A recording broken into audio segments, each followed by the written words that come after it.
കർത്താവിൻ്റെ ദാസൻ എന്നോട് പറഞ്ഞിട്ടുണ്ട്, ഇത് അവസാന രാത്രി ആകുന്നത് കൊണ്ട് നാളെ ഇവർ വരുമോ വരത്തില്ല എന്നുള്ള ടെൻഷൻ നമുക്ക് വേണ്ടല്ലോ, കാരണം നാളെ രാത്രി യോഗമില്ല, അതുകൊണ്ട് ഇച്ചിരി കൂടെ സമയം പോയാലും സാരമില്ലെന്ന് പറഞ്ഞിട്ടുണ്ട്.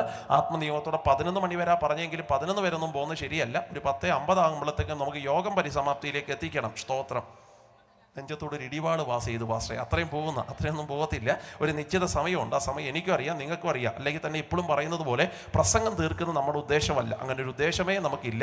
നിന്ന് പ്രസംഗിക്കാൻ ത്രാണിയുള്ളവരാണെങ്കിൽ, ഇരുന്ന് കേൾക്കാൻ മനസ്സുള്ളവരാണെങ്കിൽ എത്ര മണിക്കൂർ വേണമെങ്കിലും നമുക്ക് പ്രസംഗം കൊണ്ടുപോകാം. പക്ഷെ നമ്മുടെ വിഷയം പ്രസംഗം തീർക്കുന്നതല്ല, നമ്മുടെ വിഷയം ദൂത് ദൈവത്തിൻ്റെ ആത്മാവ് നയിക്കുകയാണ്. അപ്പോൾ ഈ സമയപരിമിതിക്കകത്ത് ദൈവത്തിൻ്റെ ശബ്ദം ഈ ദേശത്തോട് ദൈവം കേൾപ്പിക്കും എന്ന് ഞാൻ വിശ്വസിച്ചുകൊണ്ട് രണ്ടാമത്തെ നുകത്തിലേക്ക് നിങ്ങളുടെ ചിന്തയെ കൊണ്ടുവരികയാണ്. വായിച്ചാട്ട ദൈവദാസിയെ, യെശയ്യാ പ്രവാചകന്റെ പുസ്തകം 9-ാമത്തെ അധ്യായം അതിൻ്റെ 4-ാമത്തെ വാക്യം. രണ്ടാമത്തെ നുകം യെശയ്യാ പ്രവാചകന്റെ പുസ്തകം 9-ാമത്തെ അധ്യായം അതിൻ്റെ 4-ാമത്തെ വാക്യം. അവൻ ചുമക്കുന്ന നുകവും അവന്റെ ചുമലിലെ കോലും അവന്റെ ചുമലിലെ കോലും അവനെ ദണ്ഡിപ്പിക്കുന്നവന്റെ വടിയും മിദ്യാന്റെ നാളിലെ പോലെ നീ ഒടിച്ചു കളഞ്ഞിരിക്കുന്നു. ഇവിടെ പറയുകയാണ്, അവൻ ചുമക്കുന്ന നുകം എന്ന് പറയുകയാണ്. അവൻ ചുമക്കുന്ന നുകം ഏതാണെന്ന് അറിയണമെങ്കിൽ 1-ാമത്തെ വാക്യം മുതൽ വായിക്കണം. ഞാൻ ആ വാക്യം നിങ്ങളെ വായിച്ചു കേൾപ്പിക്കുന്നു. എന്നാൽ കഷ്ടതയിൽ ഇരുന്ന ദേശത്തിന് തിമിരം നിൽക്കുകയില്ല. പണ്ട് അവൻ സിബുലൂൻ ദേശത്തിനും നഫ്താലി ദേശത്തിനും ഹീനത വരുത്തിയെങ്കിലും പിന്നത്തേതിൽ അവൻ കടൽ വഴിയായി യോർദാൻ അക്കരെയുള്ള ജാതികളുടെ മണ്ഡലത്തിന് മഹത്വം വരുത്തും. ഇനി 2-ാം വാക്യം അടിവരയിടണം. 2-ാം വാക്യം, ഇരുട്ടിൽ ഇരിക്കുന്ന ജനം വലിയൊരു വെളിച്ചം കണ്ടു. ഇരുട്ടിൽ ഇരിക്കുന്ന ജനം. അപ്പോൾ ശരിക്കും ഇവരുടെ മേലുള്ള നുകത്തെ ഈ 9-ാമത്തെ അധ്യായത്തിന്റെ അടിസ്ഥാനത്തിൽ ഇങ്ങനെ വ്യാഖ്യാനിക്കാൻ നമുക്ക് കഴിയും. ഇപ്പോൾ ഇതൊരു ഇരുട്ടിന്റെ നുകമാണ്. ഞാൻ ഈ പറയുന്ന പദങ്ങൾ ഏറ്റവും ഗൗരവമുള്ള വാക്കുകളാണ്. വളരെ പ്രാർത്ഥനയോടെ ശ്രദ്ധിക്കണം. ഇതൊരു ഇരുട്ടിന്റെ നുകമാണ്. ഈ 9-ാമത്തെ അധ്യായം അവന്റെ നുകത്തെ ഞാൻ ഒടിച്ചു കളയും, അവന്റെ ചുമലിലെ കോലൊക്കെ ഞാൻ എടുത്തു കളയും എന്ന് കിടക്കുമ്പോൾ യെശയ്യാവ് തന്നെ പറയുന്നു, അത് ഇരുട്ടിൽ ഇരിക്കുന്ന ജനത്തിന്റെ നുകമാണ്. ഇരുട്ടെന്ന് പറഞ്ഞാൽ അന്ധകാരമാണ്. അന്ധകാരത്തിന്റെ നുകത്തെയാണ് ദൈവം ഈ വാക്യത്തിനകത്ത് ഒടിക്കാൻ ആഗ്രഹിക്കുന്നത്. 1-ാമത്തെ നുകം പാപത്തിന്റെ നുകമാണെങ്കിൽ 2-ാമത്തെ നുകം അന്ധകാരത്തിന്റെ നുകമാണ്. എന്താണ് പാസ്റ്റർ ഈ അന്ധകാരം? ഈ അന്ധകാരത്തിന് എന്ത് നുകമാ ഉള്ളത്? അന്ധകാരം എന്ന് പറയുന്ന വിഷയം ബൈബിൾ പഠിക്കുകയാണെങ്കിൽ നിരവധി ഭാഗത്തിനകത്ത് ഈ വാക്ക് നിങ്ങൾക്ക് കാണാൻ കഴിയും. അന്ധകാരം, ഇരുട്ട്, അന്ധകാരം. ഇന്ന് രാത്രിയിൽ ബ്ലസ് ഉപ്പുതറ എന്ന് പറയുന്ന അനുഗ്രഹിക്കപ്പെട്ട യോഗത്തിന്റെ കടശ്യ രാത്രിയിൽ ഇതിനകത്തിരിക്കുന്ന കൃപയുള്ള ദൈവത്തിന്റെ മക്കളിൽ ചിലരെങ്കിലും പറയണം, ഈ യോഗം തീരുന്നതിനേക്കാൾ മുമ്പ് ഈ ദേശത്തിന്റെ അന്ധകാരത്തിന്റെ നുകത്തെ എന്റെ ദൈവം അഴിക്കുമെന്ന് വിശ്വസിക്കുന്നവർക്കായി ദൈവത്തിന് ഞാൻ സ്തോത്രം ചൊല്ലുകയാണ്. അന്ധകാരത്തിന്റെ നുകം എന്താണ്? അന്ധകാരം എന്ന് പറയുന്ന നുകത്തിനകത്തുണ്ടാകുന്ന പ്രധാനമായും ഒരു നുകം എന്ന് പറഞ്ഞാൽ അത് ഭയമാണ്. ഭയം. ഒരു ഉദാഹരണം പറയാം. നിങ്ങൾ താമസിക്കുന്നത് ഒരു ബംഗ്ലാവിനകത്താണെന്ന് ചിന്തിക്കുക. ചുറ്റുപാടും ആരുമില്ല. ഞാനിത് പറയുമ്പോൾ ഭാവനയിൽ കാണുക, മൊത്തവും കാടാണ്. കാടിന് നടുക്കൊരൊത്ത ബംഗ്ലാവ്. ആ ബംഗ്ലാവിനകത്ത് നിങ്ങൾ ഒറ്റയ്ക്ക് താമസിക്കുകയാണ്. ഏറ്റവും മുകളിലത്തെ നിലയിൽ നിങ്ങൾ ഇങ്ങനെ താമസിച്ചു കൊണ്ടിരിക്കുമ്പോൾ ആ സന്ധ്യയോടെടുക്കുന്ന സമയം പെട്ടെന്ന് ഇടിവെട്ടിയൊരു മഴയുണ്ട്. ടോ എന്ന് പറയുന്ന ഒരു സൗണ്ട്. പേടിച്ചല്ലോ? പേടിച്ചില്ല. സ്തോത്രം. ടോ എന്ന് പറയുന്ന ഒരു സൗണ്ടും കൂടെ കേട്ടു. പെട്ടെന്ന് ആ കറണ്ട് അങ്ങ് പോയി. കറണ്ട് പോയപ്പോൾ നമ്മുടെ അകത്തൊരു വികാരം ഉണ്ടാകും. ആ വികാരം സന്തോഷമല്ല, ആ വികാരം പാട്ടുപാടാനല്ല, ആ വികാരം എന്ന് പറയുന്ന ഭയമാണ്. കാരണം ആ ഇരുട്ടിന്റെ ഏകാന്തതയിൽ നമ്മൾ ഒറ്റയ്ക്കിരിക്കുന്നു. ആ ശബ്ദം, ആ കറണ്ട് പോകുന്നു, രൂക്ഷതയുടെ അന്തരീക്ഷം, കുറ്റാക്കുറ്റിരുട്ട്, പെട്ടെന്ന് നമുക്കൊരു ഭയം ഉണ്ടാകുന്നു. അന്ധകാരത്തിന്റെ പ്രധാനമായ നുകം ഒരു ഭയമാണ്. അങ്ങനെയാണെങ്കിൽ ഇന്ന് രാത്രി ഞാൻ പറയുന്നു, ആ ഭയത്തിന്റെ നുകത്തെ ഇന്ന് രാത്രി നമുക്കൊന്ന് ജയിക്കുകയാണ്. സ്തോത്രം. എൻ്റെ ഒരു ചോദ്യം, എവിടെയാണ് പാസ്റ്റർ ഈ ഭയത്തിന്റെ നുകം ആരംഭിച്ചത്? ബൈബിളിന്റെ അടിസ്ഥാനത്തിൽ ഇതൊരു സുവിശേഷ യോഗമാണല്ലോ. ഭയത്തിന്റെ നുകം ആരംഭിച്ചത് ഉൽപ്പത്തി പുസ്തകത്തിനകത്താണ്. എല്ലാ ദിവസവും വെയിലാറുമ്പോൾ എൻ്റെ ദൈവം ഇറങ്ങി വരാറുണ്ട്. അന്നും ദൈവം ഇറങ്ങി വന്നു. ചോദിച്ചു ഒരൊറ്റ ചോദ്യം. ചോദ്യം രൂക്ഷതയുള്ള ചോദ്യമാണ്. ആദാമേ, നീ എവിടെയാണെന്നാണ് ചോദിക്കുന്നത്. എൻ്റെ ചോദ്യം, കർത്താവേ, കന്നത്തടിച്ചവനെ നിനക്കറിയാം. ആമേൻ, സ്തോത്രം. രോഗിയുടെ രോഗത്തിന്റെ ഡെപ്ത് നിനക്കറിയാം. മുമ്പിൽ വരുന്നവന്റെ വിഷയത്തിന്റെ ഭാരം നിനക്കറിയാം. ആമേൻ, സ്തോത്രം. ആമേൻ. ആ നദിനിയിൽ ഇങ്ങനെ നടന്നു വന്നപ്പോൾ ഇവൻ സാക്ഷാൽ ഇസ്രായേലിൽ, ഇവനിൽ കപടമില്ലെന്നൊക്കെ നീ പറഞ്ഞവനല്ലേ. നിനക്കൊരു മനുഷ്യനെ നന്നായിട്ട് അറിയാൻ പാടില്ലേ? അറിയാം. എന്നിട്ടും നീ ചോദിക്കുകയാണ്, ആദാമേ, നീ എവിടെയാണെന്ന് ചോദിക്കുക. ശരിക്കും ആ മലയാള പരിഭാഷയുടെ അർത്ഥം ശരിയല്ല. ആ മലയാള പരിഭാഷയുടെ ശരിയായ വാക്ക് ഇങ്ങനെ, ആദാമേ നീ എവിടെയാ? എനിക്ക് അറിയാൻ പാടില്ല, നീ എവിടെയാ ഇരിക്കുന്നേ എന്നല്ല വാക്കിന്റെ അർത്ഥം. സ്തോത്രം, ഞാൻ ആക്കി വെച്ച സ്ഥലത്ത് നീ ഇല്ലല്ലോ ആദാമേ, നീ എവിടെ പോയി ഇരിക്കുക? അതാണ് ആ വാക്കിന്റെ ശരിയായ അർത്ഥം. ഞാനിപ്പോൾ ആക്കി വെച്ച സ്ഥലത്ത് നീ ഇല്ല. നീ എവിടെ ഇരിക്കുന്നതെന്നൊക്കെ എനിക്കറിയാം, പക്ഷെ ഞാനിപ്പോൾ ആക്കി വെച്ച സ്ഥലത്ത് നീ ഇല്ല. എന്തോ ഈ പരസ്യവേദിയിൽ പരിശുദ്ധാത്മാവ് എന്നെ കൊണ്ട് നിർബന്ധിച്ച് പറയുന്നു, കർത്താവ് നിങ്ങളെ ആക്കി വെച്ച സ്ഥലത്താണോ നിങ്ങൾ ഇരിക്കുന്നത്? നിങ്ങളുടെ കുടുംബജീവിതത്തിനകത്ത്, നിങ്ങളായിരിക്കുന്ന ആത്മീയ ശുശ്രൂഷകൾക്കകത്ത്, നിങ്ങളെ ഏൽപ്പിച്ച ഉത്തരവാദിത്തത്തെ വിട്ടുമാറുന്ന ഒരു ജീവിതത്തിനകത്താണോ? അങ്ങനാണെങ്കിൽ ഇന്ന് രാത്രി ദൈവം പറയുക, നീ എവിടെയാണെന്ന് ചോദിക്കുകയാണ്. അടുത്ത വാക്ക് ആദാം പറയുന്ന മറുപടി ശ്രദ്ധേയമാണ്. ആ വാക്ക് കേൾക്കണമേ. നിന്റെ കാലച്ചയുടെ ശബ്ദം കേട്ടപ്പോ ഞാൻ ഭയപ്പെട്ടു എന്ന് കിടക്കുക. നിന്റെ കാലച്ചയുടെ ശബ്ദം കേട്ടപ്പോ ഞാൻ ഭയപ്പെട്ടു. ഇന്നലകളിൽ ഇല്ലാത്തൊരു ഭയം ഇപ്പോൾ ആദാമിന്റെ അകത്തുണ്ടായി. ആ ഭയം ഒരു നുകമായിട്ട് മാറുകയാണ്. അപ്പോൾ സാത്താൻ 1-ാമത്തെ അധ്യായം തുടങ്ങുന്ന ദൈവിക ബന്ധത്തിൽ നിന്നും ആദാമിനെ അകൽച്ചയിലേക്ക് എത്തിക്കാൻ അവന്റെ മേലൊരു ഭയത്തിന്റെ നുകം വെച്ച് കെട്ടിയിരിക്കുക. ജീവനുള്ള ദൈവത്തിന്റെ അടുക്കൽ വരാൻ കഴിയാതെ ഇപ്പോഴും ഭയത്തിന്റെ നുകം പേറി നടക്കുന്ന ഒത്തിരി പ്രിയപ്പെട്ടവർ നമ്മുടെ ചുറ്റുപാടുമുണ്ട്.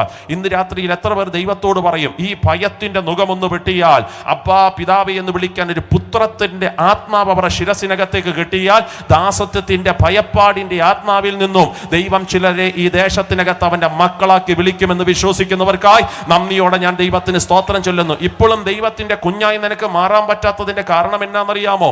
യേശുവിന്റെ പൈതലായി നിനക്ക് മാറാൻ പറ്റാത്തതിന്റെ റീസൺ, നീ ആ ഭയത്തിന്റെ നുകത്തിനകത്താണ് കിടക്കുന്നത്. ആകയാൽ ആ ഭയത്തിന്റെ നുകം ഇന്ന് രാത്രി ഒന്ന് പൊട്ടയണം. നിനക്ക് ആ ദാസത്വത്തിന്റെ പദവി ഒന്ന് അഴിക്കണം. എന്നിട്ട് പുത്രത്വത്തിന്റെ ആത്മാവിലേക്ക് കയറുമ്പോൾ ഈ ഭയത്തിന്റെ നുകം അഴിഞ്ഞു മാറും. വിശ്വസിക്കുന്നവർക്കായി സ്തോത്രം ചൊല്ലുകയാണ്. ഈ ഭയം എന്ന് പറയുന്ന വാക്കിനെ 4 തട്ടുകളാക്കി ഞാൻ തരംതിരിക്കാം. ഭയത്തിന്റെ 1-ാമത്തെ തലം ശ്രദ്ധിച്ചു കേൾക്കണം. ഞാൻ ഈ 4 കാര്യങ്ങൾ പറഞ്ഞു കഴിയുമ്പോൾ ഞാനൊന്ന് ചോദിക്കും, ഇതിനകത്തിരിക്കുന്ന ആർക്കെങ്കിലും ഈ 4 ഭയങ്ങളുണ്ടോ? നിങ്ങൾ സത്യസന്ധരാണെങ്കിൽ സിൻസിയറായിട്ട് എന്നോട് മറുപടി പറയണം. 1-ാമത്തെ ഭയം ഞാൻ നിങ്ങളോട് പറയാം. അത് വ്യക്തികളുള്ള ബന്ധത്തിലെ ഭയമാണ്. വ്യക്തികളെ ഭയമുള്ള ഒത്തിരി പ്രിയപ്പെട്ടവരെ എനിക്കറിയാം. ഇന്ന് രാത്രി യോഗത്തിൽ ഇപ്പൊ കൈ ഉയർത്തരുത്. 4 ഭയവും കേട്ടേച്ചും അതിനകത്തുള്ളവർ മാത്രമേ കരം ഉയർത്താവുള്ളൂ. അവർക്ക് വേണ്ടി നമുക്ക് ഒരു വാക്ക് പ്രാർത്ഥിക്കുകയും വേണം. ആമേൻ. 1-ാമത്തെ ഭയം വ്യക്തിയോടുള്ള ബന്ധത്തിലെ ഭയം. എൻ്റെ വർഷങ്ങൾക്ക് പുറകിൽ വ്യക്തിയെ പേടിയാണോ എന്ന് ചോദിച്ചാൽ ഞാൻ പറയും, എനിക്ക് വ്യക്തികളെ ഭയമുണ്ടായിരുന്ന ഒരു കാലഘട്ടമുണ്ട്. എസ്പെഷ്യലി എൻ്റെ മാത്സ് ടീച്ചറിനെ കാണുമ്പോൾ കണ്ണാടി വെച്ചൊരു ഭൂതം എൻ്റെ അടുക്കൽ വരുന്ന പ്രതീതി എനിക്ക് പലപ്പോഴും ഉണ്ടായിട്ടുണ്ട്. ആ ടീച്ചറിനെ പേടിച്ച് എത്ര ദിവസം ഞാൻ ക്ലാസ്സിൽ പോയിട്ടില്ല. അതെനിക്ക് വ്യക്തിയോടുള്ള ബന്ധത്തിലെ ഭയമാണ്. ഇതിന് ബൈബിളിന്റെ അടിസ്ഥാനത്തിൽ ഇത് ഓക്കെയാണോ പാസ്റ്റർ? അതെ, ഇതും ബൈബിളിന്റെ അടിസ്ഥാനത്തിൽ ശരിയായ കാര്യമാണ്. യഹൂദന്മാരെ ഭയപ്പെട്ട് ശിഷ്യന്മാർ റൂമിനകത്തിരിക്കുക. യഹൂദന്മാരോടുള്ള ഭയം അതൊരു ചെറിയ കാര്യമല്ല. പുറത്തിറങ്ങാൻ കഴിയാതെ യഹൂദന്മാരോടുള്ള വ്യക്തികളെ ഭയമുള്ള ഒത്തിരി പ്രിയപ്പെട്ടവരെ, അകത്ത് കിട്ടിയിരിക്കുന്ന വാക്തത്വം ശക്തിയുള്ളതാണെങ്കിലും വ്യക്തികളെ ഭയപ്പെട്ടാൽ നിനക്ക് പുറത്തിറങ്ങാൻ കഴിയില്ല. ആരോ പറയും, എൻ്റെ സ്കൂൾ ടീച്ചറിനെ എനിക്ക് പേടിയാണ്, എൻ്റെ ജോലി സ്ഥലത്തിനകത്തെ ബോസിനെ, യജമാനനെ, ആ മുതലാളിയെ എനിക്ക് വളരെ ഭയമാണ്, ആ അധികാരിയെ എനിക്ക് പേടിയാണ്. വ്യക്തികൾ മേലുള്ള ഭയം എന്ന് പറഞ്ഞു കഴിഞ്ഞാൽ നിശ്ചയമായിട്ടും ഒരു നുകമാണ്. ആ നുകത്തെ അടിക്കാൻ എൻ്റെ യേശുവിന് കഴിയും. വിശ്വസിക്കുന്നവർക്കായി സ്തോത്രം പറയുക. ഇനിയും ഭയത്തിന്റെ 2-ാമത്തെ സ്വാധീനം നിങ്ങൾ കേൾക്കണം. ഒന്ന് വ്യക്തികളുള്ള ബന്ധത്തിലെ ഭയമാണെങ്കിൽ, 2-ാമത്തെ ഭയം എന്ന് പറഞ്ഞാൽ സംഭവങ്ങളുള്ള ബന്ധത്തിലെ ഭയമാണ്. ചില സംഭവങ്ങൾ ചിലരെ വല്ലാതെ ഭയപ്പെടുത്തുന്നുണ്ട്. ചില സംഭവങ്ങൾ, ഉദാഹരണം പറയാം. മരണവീടെന്ന് പറഞ്ഞാൽ ഒരു സംഭവം നടന്ന വീടാണ്. ആകയാൽ മരണവീട്ടിൽ പോകാൻ പേടിയുള്ളവരെ എനിക്കറിയാം. മരണപ്പാട്ട് വന്നാൽ അറ്റാക്ക് വരുന്നവരെ എനിക്കറിയാം. അവർക്ക് അതിനോട് ഭയങ്കര ഭയമാണ്. എക്സാം ഒരു സംഭവമാണ്. ഇന്റർവ്യൂ ഒരു സംഭവമാണ്. ആകയാൽ എക്സാം പേടിയുള്ള പിള്ളേരുണ്ട്, ഇന്റർവ്യൂ ഭയക്കുന്ന കുഞ്ഞുങ്ങളുണ്ട്. ഇതെല്ലാം സംഭവങ്ങളാണ്. ഈ സംഭവത്തോടുള്ള ബന്ധത്തിലെ ഭയം, ആ നുകത്തെ അഴിക്കാൻ എൻ്റെ യേശുവിന് കഴിയും. വിശ്വസിക്കുന്നവർക്കായി സ്തോത്രം പറയുക. എനിക്ക് ഇന്നും ഓർമ്മയുണ്ട്, ഞാൻ ലൈസൻസ് എടുത്തത് 18-ാമത്തെ വയസ്സിലാണ്. 18-ാമത്തെ വയസ്സിൽ ഞാൻ ലൈസൻസ് എടുത്തു. ആമേൻ സ്തോത്രം. ഞാൻ ലൈസൻസ് എടുത്ത് ഏകദേശം 2.5 മാസം കഴിഞ്ഞപ്പോൾ എൻ്റെ മാതാവിന് ഒരു സർജറി ആവശ്യമായിട്ട് വന്നു. പക്ഷേ ഈ സർജറി നടക്കുന്ന ഹോസ്പിറ്റലിനകത്ത് ബ്ലഡ് ഇല്ല. എന്നാൽ കൊല്ലത്ത് ബ്ലഡ് ബാങ്കിനകത്ത് ബ്ലഡ് ഉണ്ട്. ആകയാൽ ഈ ഹോസ്പിറ്റലിൽ നിന്ന് എന്നോട് പറഞ്ഞു, ആ ബ്ലഡ് ബാങ്കിൽ പോയി ബ്ലഡ് മേടിച്ചാൽ മതി. ഞാൻ ലൈസൻസ് എടുത്തിട്ട് 2.5 മാസം ആകുന്നതേ ഉള്ളൂ. വയ്യൊക്കെ ഒന്ന് തെളിഞ്ഞു വരുന്നതേ ഉള്ളൂ. പക്ഷേ ഹീറോയിസം കാണിച്ച് ഞാൻ വണ്ടിക്കകത്ത് ചാടി കയറി. അന്നൊരു സാൻഡ്രോയുടെ കാറാണ്. ഞാൻ ചാടി കയറി ഫസ്റ്റ് ഗിയർ ഇട്ടു, സ്പീഡിന് ഓടിക്കാൻ തുടങ്ങി. ആമേൻ. ലാബിനകത്ത് ചെന്ന് ബ്ലഡ് മേടിച്ചു. ബ്ലഡ് മേടിച്ചപ്പോൾ അവരെന്നോട് പറഞ്ഞു, സാറേ ഇത് എത്രയും പെട്ടെന്ന് ഹോസ്പിറ്റലിൽ കൊണ്ട് കൊടുക്കുക, ഇല്ലെങ്കിൽ ഇത് മെൽറ്റായി പോകാൻ സാധ്യതയുണ്ട്. ഇതും കൂടെ കേട്ടപ്പോൾ നെഞ്ചിൻ്റെ ഇടുപ്പ് കൂടാൻ തുടങ്ങി. ചാടിക്കുത്തി വീണ്ടും വണ്ടിക്കകത്ത് കയറി ഫസ്റ്റ് ഗിയർ ഇട്ടു, ഓടിക്കാൻ തുടങ്ങി. കൊല്ലം ചിന്നക്കട. ആരെങ്കിലും വന്നിട്ടുണ്ടോ കൊല്ലം ചിന്നക്കടയിൽ? ഇന്നത്തെ ചിന്നക്കടയല്ല, പണ്ടത്തെ ചിന്നക്കട. സ്തോത്രം. നിങ്ങൾ ഇരിപ്പ് കണ്ടേച്ചു, നിങ്ങൾ ഇടുക്കി വിട്ട് അപ്പുറേ പോയിട്ടില്ലെന്നാ. ഇല്ല, സ്തോത്രം. ഞാനും ഞങ്ങളുടെ സഭയും പിന്നെ ഞങ്ങളുടെ ഓക്കെ, സ്തോത്രം. അപ്പോൾ ഈ കൊല്ലം ചിന്നക്കട 4 കോൺ ചേരുന്നൊരു ചിന്നക്കട, പണ്ടത്തെ സ്റ്റൈലാണ്, സ്തോത്രം. അവിടെ ഞാൻ വന്നു, വണ്ടി കറക്കിയെടുത്തു. സത്യത്തിൽ അകത്ത് ടെൻഷനുണ്ട്, ഭയമുണ്ട്. 2.5 മാസമാകുന്നേ ഉള്ളൂ, കൈയൊക്കെ തെളിഞ്ഞു വരുന്നേ ഉള്ളൂ. ടൗൺ ഏരിയ ആണ്. കൊല്ലം ചിന്നക്കടയിൽ വന്ന് ഞാൻ വണ്ടി കറക്കി തിരിച്ചപ്പോൾ റോങ് സൈഡിലേക്ക് എൻ്റെ വണ്ടി അങ്ങ് കയറിപ്പോയി. ആമേ, സ്തോത്രം. ഓപ്പോസിറ്റ് ഒരു ബസ്സുകാരൻ വന്നു. അവൻ എൻ്റെ നേർക്ക് മുഖാമുഖം നിന്നു, സ്തോത്രം. 2 സെക്കൻഡ് അവൻ തലയിട്ട് ആ വിൻഡോയ്ക്കകത്തൂടെ എന്നെ എത്തി നോക്കി. എന്നിട്ട് ഞാൻ ലോകത്ത് ഇതുവരെയും കേൾക്കാത്ത 10 പള്ള് ആ ചിന്നക്കട മൊത്തവും കേൾക്കേ. അവൻ വെച്ച, ആരാടാ നീ, നിനക്കാരാടാ ലൈസൻസ് തന്ന്, ഇങ്ങനെയാണോടാ വണ്ടി ഓടിക്കുന്നത്, വീട്ടിൽ പറഞ്ഞേച്ചു വന്നോടാ വന്ന, ഇപ്പം ചത്തേനയിലും, സ്തോത്രം. ഒത്തിരി കാര്യങ്ങൾ അവൻ പറഞ്ഞ് അവൻ്റെ അരിശമെല്ലാം തീർത്ത് അവൻ സൈഡിൽ കൂടെ എടുത്തുകൊണ്ട് പോയി. തെറ്റെൻ്റെ ഭാഗത്താണ്. കാരണം എനിക്കത്രയും ഒന്നാമത് ടെൻഷനാണ്, അകത്ത് ഭയം കയറിയിരിക്കുകയാണ്. ആ ടെൻഷനെല്ലാം കൂടെ റോങ് സൈഡിൽ ഞാൻ എടുത്തതാണ്, സ്തോത്രം. എൻ്റെ മുന്നേ പ്രിയപ്പെട്ടവരെ, ഈ സംഭവം നടക്കുന്നതിൻ്റെ 18ാമത്തെ വയസ്സിലാണ്. ഇന്നെനിക്ക് പ്രായം 34 വയസ്സാണ്, സ്തോത്രം. ഈ പ്രായത്തിനിടയിൽ കൃപയാൽ ഒത്തിരി വാഹനങ്ങൾ മാറി മാറി ഉപയോഗിക്കാൻ കർത്താവ് എനിക്ക് ഭാഗ്യം നൽകിയിട്ടുണ്ട്. ഒത്തിരി വണ്ടികൾ മാറി മാറി ഉപയോഗിക്കാൻ. സാധാരണ മീറ്റിംഗ് കഴിഞ്ഞ് രാത്രിയിലൊക്കെയാണ് ഞങ്ങൾ തിരിച്ചു പോകുന്നത്. ഏറ്റവും കൂടുതൽ ഒറ്റയ്ക്ക് ഞാൻ യാത്ര ചെയ്തിട്ടുള്ളത് ഐ തിങ്ക് ബാംഗ്ലൂർ വരെയാണ്. വണ്ടി ഓടിച്ചു, അവിടെ ചെന്നു, പ്രസംഗം കഴിഞ്ഞു, തിരിച്ച് ഞാൻ കൊട്ടാരക്കരയ്ക്ക് ഒറ്റയ്ക്ക് രാത്രി വണ്ടി ഓടിച്ചു വന്നു. എനിക്കൊരു ഭയവും പിന്നെ ഉണ്ടായിട്ടില്ല. പക്ഷെ നിങ്ങൾക്കറിയാമോ, ഇപ്പോഴും കൊല്ലം ചിന്നക്കട എത്തുമ്പോൾ നെഞ്ചത്തോട് ഒരു ഇടിവാള് വാസ് ചെയ്യുന്നത് പോലെയാണ്, സ്തോത്രം. എൻ്റെ കൂടെ യാത്ര ചെയ്യുന്നവർ ഇടയ്ക്ക് ചോദിക്കാറുണ്ട്, എന്നാച്ചാ ഇവിടെ വന്നപ്പോൾ വണ്ടി സ്ലോ ആയി. ഇവിടെ ഒരു സംഭവം ഉണ്ട്. ഇന്നും എനിക്ക് ആ ബസ്സിൻ്റെ കളർ ഓർമ്മയുണ്ട്, പച്ച കളർ അടിച്ചൊരു ബസ്. അതിനകത്തിരുന്ന പള്ളു പറഞ്ഞ മനുഷ്യൻ എനിക്ക് ഇന്നും ഓർമ്മയുണ്ട്, കറുത്തിരുണ്ടൊരു മനുഷ്യൻ, സ്തോത്രം. അതെനിക്ക് മറക്കാൻ പറ്റുന്നില്ല. ആ സംഭവത്തോടുള്ള ബന്ധത്തിലെ ഭയമാണത്. എൻ്റെ പൊന്നുപ്രിയരെ, ഇതൊരു നുകമാണ്. ഈ നുകത്തെ അഴിക്കാൻ എൻ്റെ യേശുവിനെ മാത്രമേ കഴിയത്തുള്ളൂ, വിശ്വസിക്കുന്നവർക്കായി. സ്തോത്രം പറയാം. 3ാമത്തെ ഭയം ഞാൻ പറയാം, സ്ഥലത്തോടുള്ള ബന്ധത്തിലെ ഭയമാണ്. ഞാനിത് പറയുമ്പോൾ നിങ്ങളിത് എങ്ങനെ ഉൾക്കൊള്ളുമെന്ന് എനിക്കറിയത്തില്ല. സ്ഥലങ്ങളെ പേടിയുള്ള ഒത്തിരി പ്രിയപ്പെട്ടവരെ അറിയാം. ചില സ്ഥലങ്ങളിൽ ചിലർക്ക് കയറാൻ പേടിയാണ്. ഈ ഭാഗത്ത് എവിടെയെങ്കിലും സെമിത്തേരി ഉണ്ടോ? രാത്രി ഒരു 12 മണിയാകുമ്പോൾ എൻ്റെ കൂടെ വരുന്നു. അവിടെ പോയിരുന്ന് ഇച്ചിരി നേരം കൈയടിച്ച് എൻ്റെ ഭാഷ പറയാം. രാവിലെ 12-ന് വരുന്നില്ല പാസ്റ്റർ, പിന്നാണ് ഇനി രാത്രി 12-ന്. സ്തോത്രം. അതെന്താ, വെറുതെ നമ്മളെന്തിനാ അവിടെയൊക്കെ? അതൊരു മൂകതാന്തരീക്ഷം ഉണ്ടോ? അത് ആ സ്ഥലത്തോടുള്ള ബന്ധത്തിലെ ഒരു ഉദാഹരണം പറഞ്ഞതേ ഉള്ളൂ കേട്ടോ. അങ്ങനെ സ്ഥലങ്ങളെ പേടിയുള്ള പലരെയും എനിക്കറിയാം. ഞങ്ങളുടെ നാട്ടിനകത്ത് ഒരു ആൻറ്റിക്ക് ഗ്രാമത്തിനകത്ത് ജനിച്ചു വളർത്തപ്പെട്ടൊരു സഹോദരിയാണ്. അവർക്ക് ഹൈദരാബാദ് ഒരു ജോലി കിട്ടി. അവരെന്നെ വിളിച്ച് പറഞ്ഞ്, പാസ്റ്ററെ ഹൈദരാബാദ് ഒരു ജോലി കിട്ടി. ഞാൻ പറഞ്ഞു, സ്തോത്രം. എന്നാണ് പോകുന്നത്? ഞാൻ പോകുന്നില്ല പാസ്റ്റർ. ഞാൻ ചോദിച്ചു, അതെന്താ? ആമേൻ, സ്തോത്രം. പാസ്റ്ററെ ഞാൻ ഒറ്റയ്ക്ക്, അയ്യോ ഹൈദരാബാദ് വരെ, അവരേതോ വലിയ സംഭവട്ടോ. ഞാൻ എങ്ങനെ പാസ്റ്ററെ ഈ കൊച്ചു ഗ്രാമത്തിൽ നിന്ന് ഇത്രയും ട്രെയിനൊക്കെ കയറി? ഞാൻ പറഞ്ഞു, എൻ്റെ പൊന്നാൻറ്റി, ഹൈദരാബാദ് എന്ന് പറയുന്നത് ഉഫ്കസാനിലൊന്നുമല്ല, ഒരൊറ്റ യാത്രയുണ്ട്, രാത്രി കൊണ്ട് അവിടെ എത്താൻ കഴിയും. സ്തോത്രം. ആൻറ്റി പറഞ്ഞു, പാസ്റ്റർ ഇല്ല, ഞാൻ എങ്ങനെ ഇത്രയും വലിയ പട്ടണത്തിൽ ഒറ്റയ്ക്ക് അവിടെ ചെന്ന് ഞാൻ എങ്ങനെ? ഉണ്ടോ, അത് സ്ഥലങ്ങളോട്, ചില സ്ഥലങ്ങൾ ചിലരെ ഭയപ്പെടുത്തുന്നതാണ്. സ്ഥലത്തോടുള്ള ബന്ധത്തിലെ ഭയമുണ്ട്. വേദപുസ്തകത്തിൽ ഇതുമായി കണക്റ്റഡ് ആകുന്ന ഒത്തിരി സംഭവങ്ങളുണ്ട്. തെളിയിക്കാൻ നിന്ന സമയം പോകും. സ്ഥലത്തോടുള്ള ബന്ധത്തിലെ ഭയം. എന്നാൽ 4ാമത്തെ ഭയം കേൾക്കണം, അത് കിട്ടിയത് നഷ്ടപ്പെട്ടു പോകുമോ? അതൊരു ചെറിയ ഭയമല്ല. എനിക്ക് തോന്നുന്നു ഇതിനകത്തിരിക്കുന്ന മെജോറിറ്റി ആൾക്കാർക്ക് ഈ ഭയം ഉണ്ടാകാൻ സാധ്യതയുണ്ട്. കിട്ടിയത് നഷ്ടപ്പെട്ടു പോകുമോ? നല്ലൊരു ശരീരമുണ്ട് പാസ്റ്ററെ, പക്ഷെ രോഗം ഉണ്ടാകുമോ? ഇനി എങ്ങാണ് ഞാൻ തകർന്നു പോകുമോ? ഇവിടെ കണ്ട ഒരു ചെറിയ വേദന പോലെ, അപ്പം നമ്മൾ ഉടനെ യൂട്യൂബിനകത്ത് തപ്പു. യൂട്യൂബ് ഡോക്ടർമാർ ഒത്തിരി പേരുണ്ട്. അവർ ഡോക്ടർമാരൊന്നും അല്ല, സംസാരിച്ച് ഡോക്ടർമാരായതാ. അപ്പോൾ യൂട്യൂബിൽ നമ്മൾ തപ്പിയിട്ട് പറയും, അല്ലെ ഇപ്പം ജെമിനിയൊക്കെ ഉണ്ടല്ലോ, ജെമിനിയോട് ചോദിക്കും, ഹലോ ജെമിനി. അപ്പം ജെമിനി പറയും, ഹായ്. റൈറ്റ് സൈഡിൽ ഒരു ചെറിയ വേദന പോലെ, എന്താണ് സംഭവം? അപ്പം ജെമിനി നമ്മളോട്, അല്ലെങ്കിൽ യൂട്യൂബ് ഡോക്ടർമാർ നമ്മളോട് തിരിച്ചു പറയും, ഇടയ്ക്കിടയ്ക്ക് ഉണ്ടാകുന്നുണ്ട്. അയ്യോ, അത് ട്യൂമറിന്റെ ലക്ഷണമാണ്. തീർന്നു, ഭയമായി, അകത്ത് പേടിയായി. എൻ്റെ പൊന്നു പ്രിയപ്പെട്ടവരെ, ഇതൊരു ചെറിയ ഭയമല്ല. കിട്ടിയത് നഷ്ടപ്പെട്ടു പോകും. ഒരു നല്ല ശരീരമുണ്ട്, രോഗമാകുമോ പാസ്റ്ററെ? 2 പിള്ളേരുണ്ട്, ഭാവി ഉടഞ്ഞു പോകുമോ പാസ്റ്ററെ? നല്ലൊരു വീടുണ്ട്, വീട് നശിക്കുമോ പാസ്റ്ററെ? കുറച്ച് പൈസ കയ്യിലുണ്ട്, എല്ലാം ചോർന്നു പോകുമോ പാസ്റ്ററെ? ഇത് ഇയ്യോബിന്റെ ഭയമാണ്. ഇയ്യോബ് പറയുന്ന വാക്കുണ്ട്, സ്തോത്രം, ഞാൻ ഭയപ്പെട്ടത് തന്നെ എനിക്ക് സംഭവിച്ചു. അപ്പം നമ്മൾ ഇത്രയും നാൾ പ്രസംഗിച്ചെന്താ? യോബിന്റെ വേലി പൊളിഞ്ഞു, സാത്താൻ അകത്ത് കയറി. അതൊക്കെ ശരിയാ. പക്ഷെ ബൈബിളിൽ കിടക്കുക, യോബിന് ഓൾറെഡി ഒരു പേടി ഉണ്ടായിരുന്നു. എൻ്റെ വേലി പൊട്ടുമോ? സാത്താൻ അകത്ത് കയറുമോ? എൻ്റെ പിള്ളേർ മരിക്കുമോ? എൻ്റെ വീട് നശിക്കുമോ? എൻ്റെ ഒട്ടങ്ങൾ ചാകുമോ? ഒരു പേടി മാത്രം പുള്ളിക്കില്ലായിരുന്നു. ഭാര്യ ചത്തുപോകുന്നു പുള്ളി പേടിച്ചിട്ടുമില്ല, ഭാര്യ ചത്തുപോയിട്ടുമില്ല. ഒരു സ്വത്രം പറഞ്ഞാട്ടെ, ഇതൊരു ഭയമാ പ്രിയപ്പെട്ടവരെ. കിട്ടിയത് നഷ്ടപ്പെട്ടു പോകുമോ? ഒരു ഭയമാണ്. നിങ്ങൾക്കറിയാമോ, ഈ നെപ്പോളിയൻ എന്ന് പറയുന്ന ഒരു ചക്രവർത്തിയുണ്ട്, മഹാശക്തനാണ്. അദ്ദേഹത്തിന് ഒന്നിനെയും ഭയമില്ല. ഒന്നിനെ എന്ന് പറഞ്ഞു കഴിഞ്ഞാൽ ഉദിച്ചുയർന്നു വരുന്ന വെടിയുണ്ടകളെ ഭയമില്ല, വാളുകൾ ആഞ്ഞു വീശുന്ന വാളുകളെ ഭയമില്ല, രാജ്യങ്ങളെ ഭയമില്ല, രാജാക്കന്മാരെ ഭയമില്ല. അത്ര ഹിറ്റ്ലറിനെ കുറിച്ച് നിങ്ങൾ കേട്ടിട്ടുണ്ടോ? ഹിറ്റ്ലറിനേക്കാൾ മനോശക്തി കൂടുതലുള്ള ഒരു മനുഷ്യനാണ് നെപ്പോളിയൻ എന്ന് പറഞ്ഞാൽ. പുള്ളിക്ക് ഒന്നിനെയും ഭയമില്ല. ഒരിക്കൽ ജർമ്മൻ രാജാവ് പുള്ളിയെ പിടിച്ചു. അദ്ദേഹത്തിന്റെ കൊട്ടാരത്തെ കൊണ്ടുവന്നു വധശിക്ഷ നടപ്പാക്കാൻ പോകുകയാണ്. നെപ്പോളിയനെ പിടിച്ചു, ബന്ധിച്ചു, നെപ്പോളിയന് വധശിക്ഷ കൊടുക്കാൻ പോകുകയാണ്. എന്നാൽ ഒരു അതിഥി സൽക്കാരം എന്നതുപോലെ തൻ്റെ കയ്യിൽ ഒരു ഗ്ലാസ് വെള്ളം, നിറഞ്ഞ ഗ്ലാസ് വെള്ളം കുടിക്കാൻ, അവസാനത്തെ ഒരു ആഗ്രഹം എന്നതുപോലെ വെള്ളം കുടിക്കാൻ കൊടുത്തു. അതുകൂടെ കുടിച്ചു കഴിഞ്ഞാൽ ഇപ്പോൾ ഈ മനുഷ്യനെ വെടികൊണ്ട് തകർക്കും. സംഭവം കഴിയുകയാണ്, കലാസ് തീരാൻ പോകുകയാണ്. ഈ നെപ്പോളിയനെ ഒന്നിനെ ഒന്നിനെയും ഭയമില്ല. മരണമാണ് സംഭവിക്കാൻ പോകുന്നത്, പക്ഷെ പുള്ളിക്ക് പേടിയില്ല. ആകയാൽ ഈ വെള്ളം ഇദ്ദേഹം ചുണ്ടത്തോടടുപ്പിച്ച് ചേർത്ത് കുടിക്കാൻ നേരം പുറകിലൊരു സൈന്യാധിപൻ വന്ന് മുകളിലോട്ടൊരു വെടിയൂർത്തി ടോന്നൊരു സൗണ്ടായിരുന്നു. നമ്മളായിരുന്നെങ്കിൽ പിന്നെ കൊല്ലേണ്ട ആവശ്യമൊന്നുമില്ല, അറ്റാക്ക് വന്ന് തീരും. സ്തോത്രം. പക്ഷെ നെപ്പോളിയൻ എന്താ ചെയ്തതെന്ന് അറിയാമോ? നെപ്പോളിയൻ ഒരു തുള്ളി വെള്ളം പുറത്തു പോകാതെ ആ ഗ്ലാസ് എടുത്ത് ടീപ്പാട മണ്ടയ്ക്ക് വെച്ച് പുറകോട്ട് തിരിഞ്ഞു നോക്കി, ആരടാ പടക്കം പൊട്ടിച്ചെന്നറിയാൻ. എന്ന് വെച്ചാൽ അത്ര മനോശക്തിയുള്ള ആരാളാണ് നെപ്പോളിയൻ. ഒന്നിനെയും ഭയമില്ല. പക്ഷെ ചരിത്രം പറയാണ് പുള്ളിക്ക് വാറ്റായ പേടിയായിരുന്നു. ഒരു സ്തോത്രം പറഞ്ഞ്. നിങ്ങൾ സ്കൂളിൽ നിന്നൊന്നും പഠിച്ചിട്ടില്ലേ? സ്തോത്രം.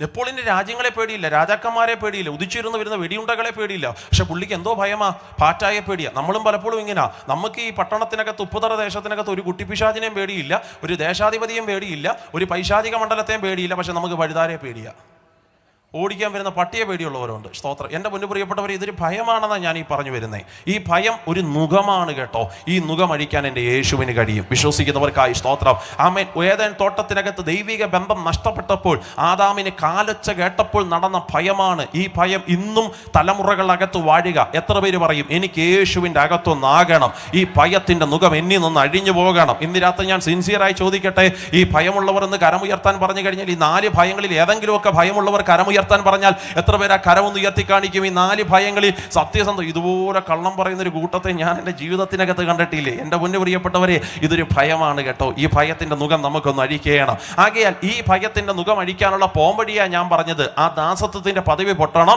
യേശുവിൻ്റെ കുഞ്ഞായി നീ മാറണം. യേശുവിൻ്റെ കുഞ്ഞാകാൻ എന്താ പാസ്റ്റേ പോംവഴി? യേശുവിൻ്റെ കൊച്ചാകാൻ ഒരൊറ്റ പോംവഴിയുള്ളൂ, 10 മെഴുകുതിരി കത്തിക്കണം. ആണോ? അല്ല. യേശുവിൻ്റെ കുഞ്ഞാകാനുള്ള പോംവഴി 10 നേർച്ച കാഴ്ച ഇടണം. ആണോ? അല്ല. ദൈവത്തിന്റെ കുഞ്ഞാകാൻ എന്തോ പോംവഴി? തീർത്ഥാടനം. ഒന്നൊന്നുമല്ല. യേശുവിന്റെ ഈ ദാസത്വത്തിന്റെ പദവി പൊട്ടി നിനക്ക് ദൈവത്തിന്റെ കുഞ്ഞായാൽ ഈ ഭയം നിന്നീ നഴിയും. ഈ ദൈവത്തിന്റെ കുഞ്ഞാകാൻ ഒരൊറ്റ പോംവഴി ബൈബിൾ പറയുന്നുണ്ട്. ഹൃദയം കൊണ്ട് യേശുവിനെ വിശ്വസിക്കുക, വാ കൊണ്ട് അവനെ ഏറ്റുപറയുക. 1 രൂപ മുടക്കേണ്ട, ഇത് സൗജന്യമാണ്. വിശ്വസിക്കുന്നവർക്കായി ദൈവത്തിന് ഞാൻ സ്തോത്രം ചൊല്ലുകയാണ്. ആകയാൽ രണ്ടാമത്തെ നുകം ഞാൻ പറഞ്ഞു കഴിഞ്ഞു, അത് ഭയത്തിന്റെ നുകം. ഒന്നാമത്തെ നുകം പാപത്തിൻ്റെത്, രണ്ടാമത്തെ നുകം ഭയത്തിൻ്റെത്. എന്നാൽ മൂന്നാമത്തെ നുകം കുറേയും കൂടെ ശ്രദ്ധേയമായതാണ്. ഉൽപ്പത്തി പുസ്തകം 27-ാം അധ്യായം അതിന്റെ 40-ാമത്തെ വാക്യം വായിക്കാമോ? മൂന്നാമത്തെ നുകം. ഉൽപ്പത്തി പുസ്തകം 27-ാം അധ്യായം അതിന്റെ 40-ാമത്തെ വാക്യം. നിന്റെ വാളുകൊണ്ട് നീ ഉപജീവിക്കും. നിന്റെ വാളുകൊണ്ട് നീ ഉപജീവിക്കും. നിന്റെ സഹോദരനെ നീ സേവിക്കും. നിന്റെ സഹോദരനെ നീ സേവിക്കും. നിന്റെ കെട്ട് അഴിഞ്ഞു പോകുമ്പോൾ, ബ്യൂട്ടിഫുൾ വേർഡ്, നിന്റെ കെട്ട് അഴിഞ്ഞു പോകുമ്പോ നീ അവന്റെ നുകം കഴുത്തിൽ നിന്ന് കുടഞ്ഞു കളയും. നീ അവന്റെ നുകം കഴുത്തിൽ നിന്നും കുടഞ്ഞു കളയും. എന്താ ഈ സംഭവം എന്നറിയാമോ? എന്നെ ശ്രദ്ധിച്ചോ. ഈ സംഭവം ഇത്രയേ ഉള്ളൂ. ഈ ഇസ്ഹാക്ക് എന്ന് പറയുന്ന മനുഷ്യൻ മരണത്തോടടുക്കുന്ന സമയമാണ്. ഇപ്പോഴാണ് ഈ സമയത്ത് മകനെ അനുഗ്രഹിക്കാൻ വേണ്ടി ഇസ്ഹാക്ക് ആഗ്രഹിക്കുന്നത്. എന്നാൽ ഉപായത്താൽ ഏശാവിന് കിട്ടേണ്ട അനുഗ്രഹം യാക്കോബ് വന്ന് തട്ടിയെടുത്ത് ഞാനിത് പറയുമ്പോൾ നോക്ക്, അനുഗ്രഹത്തെ തട്ടിയെടുത്ത് യാക്കോബ് തിരിച്ചോടിപ്പോകുമ്പോൾ ദേ വരുന്നു ഏശാവ് എന്ന് പറയുന്ന മനുഷ്യൻ. ഏശാവ് വന്നിട്ട് അപ്പനോട് പറഞ്ഞു, അപ്പ ഇറച്ചി താണ്ടേ, എന്നെ അനുഗ്രഹിച്ചാട്ടെ എന്ന് പറഞ്ഞപ്പോൾ ഇസഹാക്കിന് പറ്റിയ അബദ്ധം മനസ്സിലായി. ഇസഹാക്ക് പറഞ്ഞു, ഇല്ല മകനെ, നിന്റെ സഹോദരൻ, നിന്റെ അനിയൻ വന്നിട്ട് എല്ലാ അനുഗ്രഹങ്ങളും തട്ടിയെടുത്തുകൊണ്ട് പോയി. അവസാനം ഏശാവ് ഹൃദയ തകർച്ചയോടെ ചോദിക്കുകയാണ്, അപ്പാ ഇനി എനിക്കൊരനുഗ്രഹവും ഇല്ലേ? ഒരനുഗ്രഹവും ഇല്ലേ എന്ന് ചോദിച്ചപ്പോൾ ഇസഹാക്ക് തൻ്റെ വാ തുറന്ന് ഏശാവിനോട് പറയുന്ന സ്റ്റേറ്റ്മെൻ്റ് ആണ്, നിന്റെ സഹോദരനെ നീ സേവിക്കേണ്ടി വരും. അത് ശാപവാക്കാണ്. സ്തോത്രം. നീ വാളുകൊണ്ട് ഉപജീവനം കഴിക്കും, ശാപവാക്കാണ്. ഒരു പിടി ശാപങ്ങൾ അഴിച്ചുവിട്ടിട്ട് അവസാനം ഈ ശാപത്തിനകത്ത് മുങ്ങിക്കിടക്കുന്ന ഏശാവിനെ നോക്കി സ്വന്തം അപ്പൻ ഇസഹാക്ക് പറയുക, പക്ഷേ മകനെ, ഈ നുകം അഴിയുന്നൊരു ദിവസം വരും. ഈ നുകം നിന്റെ കഴുത്തിൽ നിന്ന് അഴിഞ്ഞു പോകും. ഇന്ന് രാത്രി എന്തോ ഞാനിത് പറയുമ്പോൾ പരിശുദ്ധാത്മാവ് ഈ ദേശത്തിന്റെ പൾസ് മനസ്സിലാക്കി പറയുന്നു. സ്വന്തം അപ്പൻ ശപിച്ചിട്ടവർ ഈ ദേശത്തിനകത്തുണ്ട്, സ്വന്തം അമ്മ ശപിച്ചിട്ടവർ. നീ എൻ്റെ ഉദരത്തിൽ വന്ന് ജനിച്ചല്ലോടാ ശാപം പേറിയവനെ എന്ന് പറഞ്ഞ് നിന്നെ ശപിച്ചിട്ട ദേശത്തിന്റെ വാക്കുകളെയല്ല ഇന്ന് രാത്രി എൻ്റെ സ്വർഗത്തിലെ ദൈവം അഴിച്ചു കളഞ്ഞ് ഈ ശാപത്തിന്റെ നുകത്തെ എൻ്റെ ദൈവം പൊട്ടിക്കുമെന്ന് വിശ്വസിക്കുന്ന ദൈവത്തിന്റെ മക്കൾ ഈ യോഗത്തിനകത്തുണ്ടെങ്കിൽ ആത്മാവിൽ ദൈവത്തിന് സ്തോത്രം ചൊല്ലി പ്രാർത്ഥിച്ചിട്ട് പറ, ഈ മീറ്റിംഗ് തീരുന്നതിനേക്കാൾ മുമ്പ് അപ്പനപ്പൂപ്പന്മാരുടെ കാലഘട്ടം മുതൽ സംഭവിച്ചു പോയ ചില ശാപത്തിന്റെ നുകത്തെ എൻ്റെ ദൈവം അഴിക്കുമെന്ന് വിശ്വസിക്കുന്ന ദൈവത്തിന്റെ മക്കൾക്കായി നന്ദിയോടെ ഞാൻ ദൈവത്തിന് സ്തോത്രം ചെല്ലുന്നു. എന്നാ വാക്കാ ദൈവദാസനെ, സ്വന്തം അപ്പനാണ് ശപിക്കുന്നത്, സ്വന്തം അമ്മയാണ്. നമ്മൾ പറയും വേറെ ആരാണെങ്കിലും സാരമില്ല പാസ്റ്റേ, ആമേൻ, അയൽക്കാരാണെങ്കിൽ അങ്ങ് ക്ഷമിച്ചേക്കാം, ദൂരവേ ഉള്ളവരാണെങ്കിൽ ക്ഷമിക്കാം. ഇത് ചോർന്നിരിക്കുന്നവരാ ശാപത്തിന്റെ വാക്ക് പറയും. നീ രക്ഷപ്പെടത്തില്ല, നിന്റെ പിള്ളേര് രക്ഷപ്പെടത്തില്ല, പിന്നെ അവനൊരു പ്രാർത്ഥനക്കാരൻ, അവളൊരു പ്രാർത്ഥനക്കാരി എന്നൊക്കെ പറഞ്ഞ് ശപിക്കുന്നത് പുറത്തുള്ളവരല്ല പാസ്റ്റേ, സ്വന്തം രക്തത്തിനകത്തുള്ളവരാ. ഈ ശാപത്തെ എങ്ങനെ ജയിക്കാൻ കഴിയും? ഈ ശാപത്തിന്റെ നുകത്തെ എങ്ങനെ പൊട്ടിക്കാൻ കഴിയും? ഈ ശാപത്തിന്റെ നുകത്തെ പൊട്ടിക്കാൻ ഒരൊറ്റപ്പോം വഴിയേ ഉള്ളൂ. ആ ശാപം സഹിച്ച, ആ ശാപം ഏറ്റെടുത്ത എന്റെ യേശുവിനകത്തേക്ക് ഇന്ന് രാത്രി നീ ആറിയ, ക്രിസ്തുവിനകത്ത് ഇന്ന് രാത്രി നീ ആയി മാറിയാൽ, അഭിഷേകത്തോടെ ആത്മാവിൽ വിശ്വസിക്കുന്നവർ ഇന്ന് രാത്രി സ്തോത്രം ചൊല്ലി പ്രാർത്ഥിച്ചിട്ട് പറ, എന്റെ മേലുള്ള ചില ശാപത്തിന്റെ നുകത്തെ എന്റെ ദൈവം അഴിക്കുന്നതിനായി നന്ദിയോടെ ഞാൻ ദൈവത്തിന് സ്തോത്രം ചൊല്ലുകയാണ്. യേശുവിന്റെ നാമത്തിൽ ഇന്ന് രാത്രി ഞങ്ങൾ ജയമെടുക്കുകയാണ്. ചേർന്നിരിക്കുന്നവൻ പറയുന്ന ചില ശാപത്തിന്റെ വാക്കുകൾ, മനുഷ്യൻ നിന്നെ നോക്കി ശപിച്ച ചില ശാപത്തിന്റെ വാക്കുകൾ, ചില ആചാരത്തിന്റെ രീതികൾക്കനുസരിച്ച് താഴെയുള്ള ഒരു പിടി മണ്ണ് വാരിയെടുത്ത് അതിനകത്ത് നോക്കി ചില ശാപത്തിന്റെ വാക്ക് പറഞ്ഞ് നിന്നെ നോക്കി എറിഞ്ഞിട്ട ചില ശാപത്തിന്റെ നുകം ഇന്ന് രാത്രി യേശുവിന്റെ അകത്തായ അത് അഴിക്കുമെന്ന് വിശ്വസിക്കുന്ന ദൈവത്തിന്റെ മക്കൾക്കായി നന്ദിയോടെ ഞാൻ ദൈവത്തിന് സ്തോത്രം ചൊല്ലുന്നു. ഇത് എങ്ങനെ സംഭവിച്ചു പാസ്റ്റർ? പറയാം. മരത്തിന്മേൽ തൂങ്ങുന്നവനെല്ലാം ശപിക്കപ്പെട്ടവൻ എന്ന് വേദപുസ്തകം പറയുന്നെങ്കിൽ നിന്റെ മേൽ വാഴുന്ന ശാപം, വാണശാപം, ഇപ്പോൾ യേശു കർത്താവ് ആ നുകം ക്രൂശിനകത്ത് അടിച്ചു കളഞ്ഞു വിശ്വസിക്കുന്നവർക്കായി നന്ദിയോടെ ഇന്ന് രാത്രി ഞാൻ ദൈവത്തിന് സ്തോത്രം ചൊല്ലുകയാണ്. എന്റെ പൊന്നു പ്രിയപ്പെട്ടവരെ,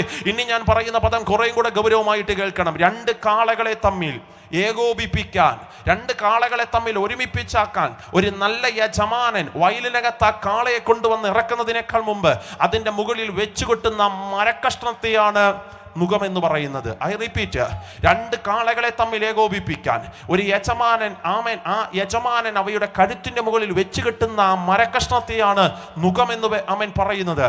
അങ്ങനാണെങ്കിൽ ഈ നുകം കാളയുടെ മണ്ടക്കിരുന്നാൽ അതിന് പിന്നെ തല വെക്കാൻ കഴിയില്ല. ഈ നുകം കാളയുടെ മണ്ടക്കിരുന്നാൽ പിന്നെ അതിന് സ്വാതന്ത്ര്യം നിഷേധിക്കപ്പെടും. ഈ നുകം കാളയുടെ മണ്ടക്കിരുന്നാൽ പിന്നെ അത് മറ്റാരാലോ നിയന്ത്രിക്കപ്പെടുന്ന കാളകളായി മാറുക.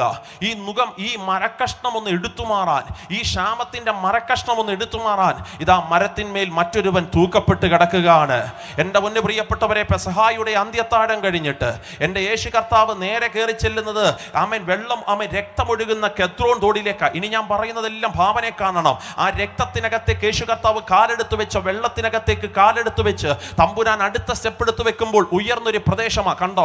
ആ ഉയർന്ന പ്രദേശമെല്ലാം നടന്ന് യേശു കർത്താവ് മുകളിൽ ചെല്ലുമ്പോൾ അതൊരു തോട്ടമാ. ആ തോട്ടത്തെയാണ് ഗെത്സമന തോട്ടം എന്ന് വിശേഷിപ്പിക്കുക. ആ തോട്ടത്തിനകത്തേക്ക് യേശു കർത്താവ് മൂന്നെണ്ണത്തെ മാത്രം കയറ്റിയിരുത്തി ഒരു കല്ലേറ് ദൂരത്തോളം പോയി മുട്ടുകുത്തി പ്രാർത്ഥിക്കാൻ തുടങ്ങിയപ്പോൾ വിയർപ്പ് തുള്ളി, രക്തത്തുള്ളി പോലെ പുറത്തേക്കൊഴുകാൻ തുടങ്ങി. പ്രാർത്ഥന കഴിഞ്ഞപ്പോൾ യൂദായുടെ നേതൃത്വത്തിൽ സ്നേഹിച്ചവൻ, മാറത്തോടൊക്കെ ചാറിയിരുന്നവൻ ദേ പടയും പന്തവും വാളുമായിട്ടൊക്കെ അകത്തേക്ക് ഇടിച്ചു കയറി. ചോദ്യം ശ്രദ്ധേയമാണ്. നിങ്ങൾ ആരെയാണ് അന്വേഷിക്കുന്നത്? എന്റെ ചോദ്യം, ആമേ സ്തോത്രം. അവരുടെ മറുപടി ശ്രദ്ധേയമാണ്. നസ്രയനായ യേശുവിനെ. അതെന്താ? യേശുവിനെ കണ്ടാൽ നിങ്ങൾക്ക് അറിയാൻ പാടില്ലേ? അവൻ ഈ പകൽ മുഴുവൻ ഇവിടെ ഒരു യാത്ര ചെയ്തവനല്ലേ? അവൻ പകൽ മുഴുവൻ നിങ്ങളുടെ പള്ളി കയറി പ്രസംഗിച്ചവനല്ലേ? നിങ്ങൾക്ക് അവനെ കണ്ടാൽ എന്താ തിരിച്ചറിയാൻ പറ്റാത്തത്? അവര് പറയും, പ്രശ്നം എന്താന്ന് ചോദിച്ചാൽ, പാസ്റ്റർ ഇതൊരു ഗെത്സമന തോട്ടമാ, ഇവിടെ ഇപ്പോൾ സന്ധ്യോടടുക്കുന്ന സമയമാ, ഒലിവ് മരങ്ങളാൽ നിറയപ്പെട്ട തോട്ടത്തിനകത്ത് വെളിച്ചമില്ല. ഈ വെളിച്ചത്തിന്റെ ആ അന്തരീക്ഷമില്ലാതെ ഇരുട്ട് മാത്രം മൂടപ്പെട്ട് കിടക്കുന്ന ഈ സ്വാധീനത്തിനകത്ത് ആമേ സ്തോത്രം ഒരുപക്ഷെ യേശുവിനെ ഓടി ഒളിക്കാം, രക്ഷപ്പെടാം. പക്ഷെ വേദപുസ്തകം പറയുക, ആ ഇരുട്ടിന്റെ മറവിൽ എൻ്റെ യേശു കർത്താവ് ഓടി ഒളിക്കാൻ നിന്നില്ല. നിങ്ങൾ ആരെ അന്വേഷിക്കുന്നു എന്ന് ചോദിച്ചപ്പോൾ നസ്രയനായ യേശുവിനെ എന്ന് പറഞ്ഞപ്പോൾ യേശു രണ്ട് കരവും നീട്ടിക്കൊടുത്തിട്ട് പറഞ്ഞു, അത് ഞാൻ തന്നെ എന്ന് പറഞ്ഞാൽ ഇന്ന് രാത്രി ദേശം ചെവി തുറന്ന് കേൾക്കണം. യേശുവിനെ ആരും പിടിച്ചതല്ല, അവൻ പിടികൊടുക്കാൻ നിന്നുകൊടുത്തതാണ്. വിശ്വസിക്കുന്നവർക്കായി യേശുവിനെ ആരും കൊന്നതല്ല, അവൻ ക്രൂശിൽ മരിക്കാൻ തന്നെത്താൻ ഏൽപ്പിക്കപ്പെട്ടതാണ്. ഇരുട്ട് മാത്രം മൂടപ്പെട്ട് കിടക്കുന്ന ഒരു അന്തരീക്ഷത്തിൽ വെളിച്ചമാകുന്ന എൻ്റെ നാഥൻ ഇറങ്ങി വന്നിട്ട് പറയുക, അത് ഞാൻ തന്നെ. മനുഷ്യന്റെ ഇരുട്ട് പൊട്ടിച്ചു മാറ്റാൻ എൻ്റെ യേശു പുറത്തു വന്നൊരു സമയമായിരുന്നു. വിശ്വസിക്കുന്നവർക്കായി നന്ദിയോടെ ഞാൻ ദൈവത്തിന് സ്തോത്രം ചൊല്ലുന്നു. അപ്പോഴും മനസ്സിനകത്തൊരു ചോദ്യം വന്നില്ലേ ദൈവദാസനെ, എന്താണ് ഈ ഇരുട്ടെന്ന് പറയുന്നത്? ഇരുട്ടെന്ന് പറഞ്ഞാൽ എൻ്റെ പൊന്നു പ്രിയപ്പെട്ടവരെ, ഇത് മനുഷ്യന്റെ മൃഗീയ സ്വഭാവത്തെ കാണിക്കുക. 104-ാം സങ്കീർത്തനത്തിന്റെ 20-ാമത്തെ വാക്യത്തിനകത്ത് കിടക്കുന്ന വാക്യം എന്നറിയാമോ? ആമേ സ്തോത്രം. നീ ഇരുട്ട് വരുത്തുന്നു, അപ്പോൾ കാട്ടുമൃഗങ്ങളൊക്കെയും സഞ്ചാരം തുടങ്ങുന്നു എന്ന് കിടക്കുക. നീ ഇരുട്ട് വരുത്തുന്നു, അപ്പോൾ കാട്ടുമൃഗങ്ങളൊക്കെയും സഞ്ചാരം തുടങ്ങുന്നു. അപ്പൊ ഇരുട്ടിന്റെ അന്തരീക്ഷത്തിനകത്ത് വാഴുന്നത് കാട്ടുമൃഗങ്ങളുടെ സഞ്ചാരമാ. എന്താ കാട്ടുമൃഗങ്ങൾ? അതൊരു മൃഗം എന്നതിനേക്കാളും അപ്പുറം ഇന്ന് രാത്രി ഇതിനകത്തിരിക്കുന്നവർ ആത്മാവിൽ അത് വിവേചിച്ച് ഇങ്ങനെ ചിന്തിക്കണോ? മൃഗം എന്ന് പറഞ്ഞാൽ മനുഷ്യന്റെ മൃഗീയ സ്വഭാവത്തെയാണ് കാണിക്കുന്നത്. ബൈബിൾ പറയുന്ന വാക്യം ഇങ്ങനെയാണ്, മാനത്തോടിരിക്കുന്ന മനുഷ്യന് വിവേകഹീനനായ നശിച്ചു പോകുന്ന മൃഗത്തിന് തുല്യനെന്ന് കിടക്കുകയാണ്. ഇത് മനുഷ്യന്റെ മൃഗീയ സ്വഭാവമാണ്. പകൽ മാന്യതയൊക്കെ കാണിക്കും, പക്ഷെ ആരോരും കാണാത്ത ഇരുട്ടിന്റെ മറവിൽ കയറുമ്പോൾ മനുഷ്യന്റെ മൃഗീയ സ്വഭാവം പുറത്തു വരും. ഇന്ന് രാവിലെ ഞാൻ ഓർമ്മിപ്പിച്ചില്ലേ, ഞാൻ പ്രവർത്തനം നടത്തുന്നത് കൊട്ടാരക്കരയിൽ നിന്ന് 9 കിലോമീറ്ററുകൾ മാറിയ ഒരു കൊച്ചു ഗ്രാമത്തിലാണ്. ഞായറാഴ്ചത്തെ ഒരു ദിവസം യോഗം കഴിഞ്ഞ് തിരിച്ച് ഞങ്ങൾ ഓടനാവട്ടത്തേക്ക് വരുമ്പോൾ ചെങ്ങമനാട് എന്ന് പറയുന്ന ഒരു സ്ഥലം ടച്ച് ചെയ്തേച്ചും വേണം ഞങ്ങൾക്ക് കൊട്ടാരക്കര പാസ് ചെയ്ത് വരാൻ. ഈ ഞായറാഴ്ചത്തെ ദിവസത്തെ യോഗം കഴിഞ്ഞ് ഞങ്ങൾ ചെങ്ങമനാട് വന്ന് ടച്ച് ചെയ്യുമ്പോൾ ജനസാഗരമാണ് ഈ ചെങ്ങമനാട് ദേശത്തിൽ. അങ്ങനെ സംഭവിക്കാറില്ല, കാരണം അതൊരു ഗ്രാമപ്രദേശമാണ്, അവിടെ അത്രയും തിരക്കുണ്ടാകാറില്ല. ആമേൻ സ്തോത്രം. പക്ഷെ ഭയങ്കര പതിവിലും വിരോധമായി ഭയങ്കര ജനസാഗരമാണ്. പെട്ടെന്ന് മനസ്സിൽ ചിന്തിച്ചു, ആരെങ്കിലും സ്റ്റാർ വന്നതാണോ, അല്ലെങ്കിൽ ഹീറോമാർ വന്നതാണോ, അല്ലെങ്കിൽ ഏതെങ്കിലും രാഷ്ട്രീയ പാർട്ടികളുടെ സമരമാണോ, ഇല്ലെങ്കിൽ എന്തെങ്കിലും ആക്സിഡന്റ് ആണോ? ഇത്രയും തിരക്കുകൾ ചെങ്ങമനാട് ദേശത്ത് വരാറില്ല. വണ്ടി സൈഡിലോട്ടൊന്ന് പിടിച്ച് മാറ്റി നിർത്തിയിട്ട് ഗ്ലാസ് താത്ത് അപ്പുറേ നിൽക്കുന്ന മനുഷ്യനോട് ചോദിച്ചു, എന്താ സംഭവം, എന്താ ഇത്ര തിരക്ക്? അപ്പുറേ നിൽക്കുന്ന ആള് പറഞ്ഞ വാക്ക് ഹൃദയത്തിന്റെ ചങ്ക് കീറിക്കളഞ്ഞ വാക്കാണ്. അല്പനേരം മുമ്പ് ഒരു മകൻ തന്റെ അമ്മയുമായിട്ട് ബൈക്കിനകത്ത് വന്നു. ഈ ചെങ്ങമനാട് ടൗണിനകത്ത് വന്ന അമ്മയെ ഇറക്കിയിട്ട് തന്റെ കയ്യിൽ മറച്ചു വെച്ചിരുന്നൊരു കടാരി എടുത്ത് നൊന്തു പ്രസവിച്ച മാതാവിനെ 1, 2, 3 ആഞ്ഞു പല പ്രാവശ്യങ്ങൾ കുത്തി. ആ മാതാവ് ഇവിടെ രക്തം വാർന്നൊലിച്ചു മരിച്ചു. പോലീസൊക്കെ വന്നിട്ടുണ്ട്, ആംബുലൻസ് ഒക്കെ വന്നിട്ടുണ്ട്. അതിന്റെ തിരക്കായി കാണുന്നത് ഈ പറയുന്ന സിനിമാ കഥയാണോ എന്ന് പോലും ചിന്തിച്ചു തോന്നി. നൊന്തു പ്രസവിച്ച മാതാവിനെ ഒരു മകൻ പബ്ലിക് സ്ഥലത്തിനകത്ത് കടാര കൊണ്ട് കുത്തിക്കൊന്നു. എന്താ ഈ സംഭവിക്കുന്നത്? പിറ്റേന്നത്തെ പത്രം വായിച്ചപ്പോൾ കുറെ കൂടെ മനസ്സിലായി. എന്തോ വീടിനകത്തുണ്ടായ അഭിപ്രായ വ്യത്യാസങ്ങൾ, കിട്ടാത്ത സ്വത്തിന്റെ പേരിൽ അമ്മയെ വിളിച്ചിറക്കി ബൈക്കിനകത്ത് കൊണ്ടുവന്ന് പരസ്യ സ്ഥലത്ത് വെച്ച് തന്റെ പക തീർക്കുക. ഇന്ന് രാത്രി ഞാൻ ചോദിക്കട്ടെ, ഇത് മനുഷ്യന്റെ മൃഗീയ സ്വഭാവത്തെയല്ലേ കാണിക്കുന്നത്? ഇത് ഇരുട്ടിനകത്ത് വ്യാപരിക്കുന്ന മനുഷ്യന്റെ മൃഗീയ സ്വഭാവമാണ്. 104 സങ്കീർത്തനത്തിന് അടിപറയിലാണോ? അപ്പോൾ രാത്രി ഉണ്ടാകുന്നു. ആ കാട്ടുമൃഗങ്ങൾ സഞ്ചാരം തുടങ്ങുന്നത് രാത്രിയുടെ ഇരുട്ടിന്റെ മറപിടിച്ച. ഇന്ന് രാത്രി ഇതിനകത്തിരിക്കുന്നവർ ആത്മാവിൽ പറയണോ, ഉപ്പുതറ ദേശത്തിനകത്ത് അടക്കി ഭരിക്കുന്ന അന്ധകാര ശക്തിയെ, ഇരുട്ടിന്റെ ആത്മാവേ, മനുഷ്യന്റെ മൃഗീയ സ്വഭാവത്തെ പുറത്തു കൊണ്ടുവരുന്ന സ്പിരിറ്റ്, ഇന്ന് രാത്രി ആ ഇരുട്ടിനകത്തുനിന്ന് ഒരുവൻ പുറത്തു വരികയാണ്. അവൻ പറയുന്നു, ഞാനാണ് നസറയനായ യേശു. എത്ര പേർ ഇന്ന് രാത്രിയിൽ ആത്മാവിൽ പറയും, ഇരുട്ട് പൊട്ടിക്കാൻ എന്റെ യേശു എന്ന വെളിച്ചം പുറത്തു വരുന്ന മിനിറ്റുകളായിരുന്നു ഗെത്സമന തോട്ടത്തിനകത്ത് അരങ്ങ് തകർക്കുന്നത്. യുദ്ധമല്ല, ലോക ചരിത്രം കണ്ടിട്ടുള്ളതിൽ വെച്ച് ഏറ്റവും വലിയ മഹാത്ഭുതം അവിടെ നടക്കുക. ഇരുട്ടിനെ പൊട്ടിക്കാൻ സത്യ വെളിച്ചമാകുന്ന യേശു പുറത്തു വരുന്ന മിനിറ്റുകളായിരുന്നു അത്.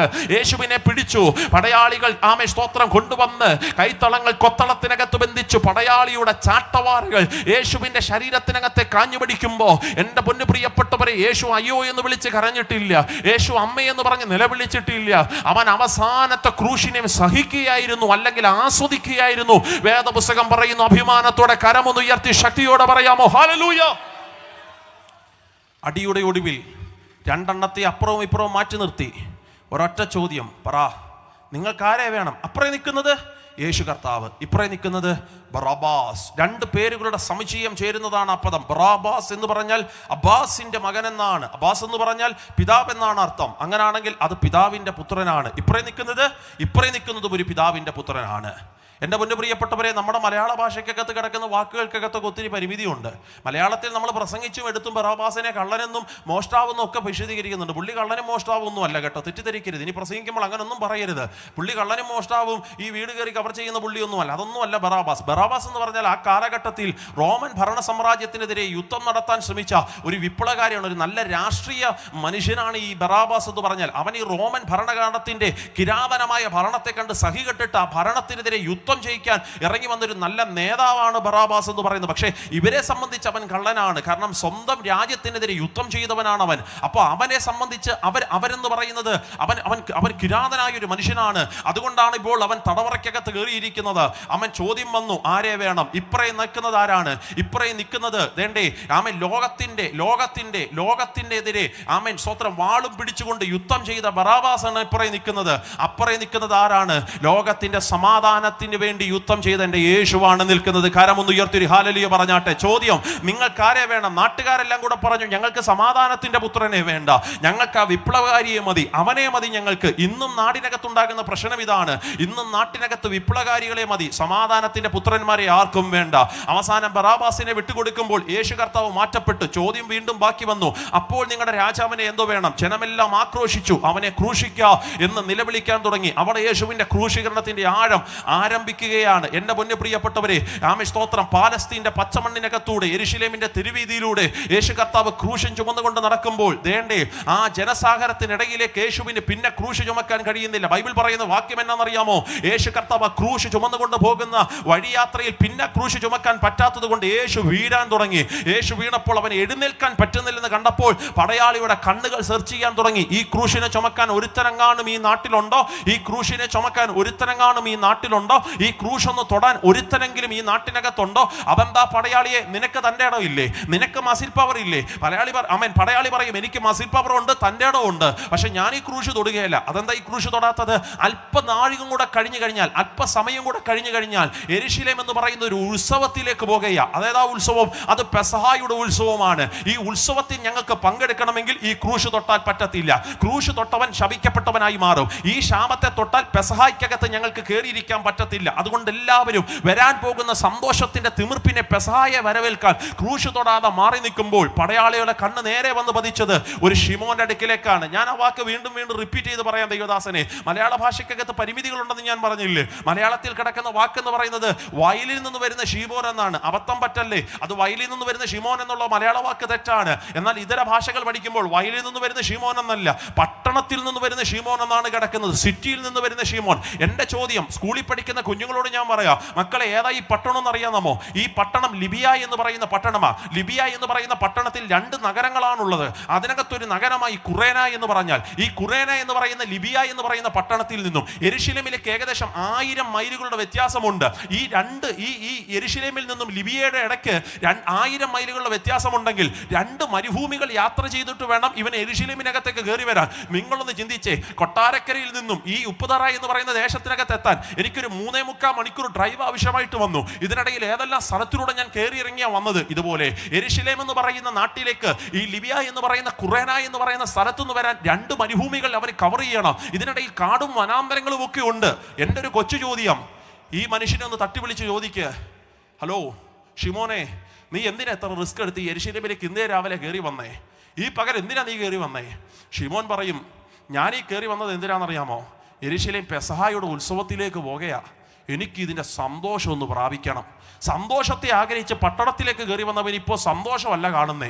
33.5 വയസ്സുള്ള ഒരു ചെറുപ്പക്കാരനെ എല്ലാവരും കൂടെ എടുത്തിട്ട് പടയാളികൾ ആഞ്ഞടിക്കുക. അവൻ എഴുതേക്കാൻ പറ്റില്ല. ആരാണ് ഇവൻ ചോദിക്കുന്നതിനേക്കാൾ മുമ്പ് നാമൻ പടയാളികളെ കണ്ണുകൾ ഷിമോന്റെ മേൽ വന്നു പതിച്ചു. അവരെല്ലാം കൂടെ പറഞ്ഞു, നീ കറുത്ത വർഗ്ഗക്കാരനല്ലേ, ചുമക്ക് ക്രൂശ്. നീ അടിമനുഖം നിൽക്കുന്നവനല്ലേ, ചുമക്ക് ക്രൂശ്. അന്നത്തെ നിയമം അനുസരിച്ച് കറുത്ത വർഗ്ഗക്കാരനോട് ഇവരെന്തേലും പറഞ്ഞാൽ അവൻ അനുസരിക്കണം.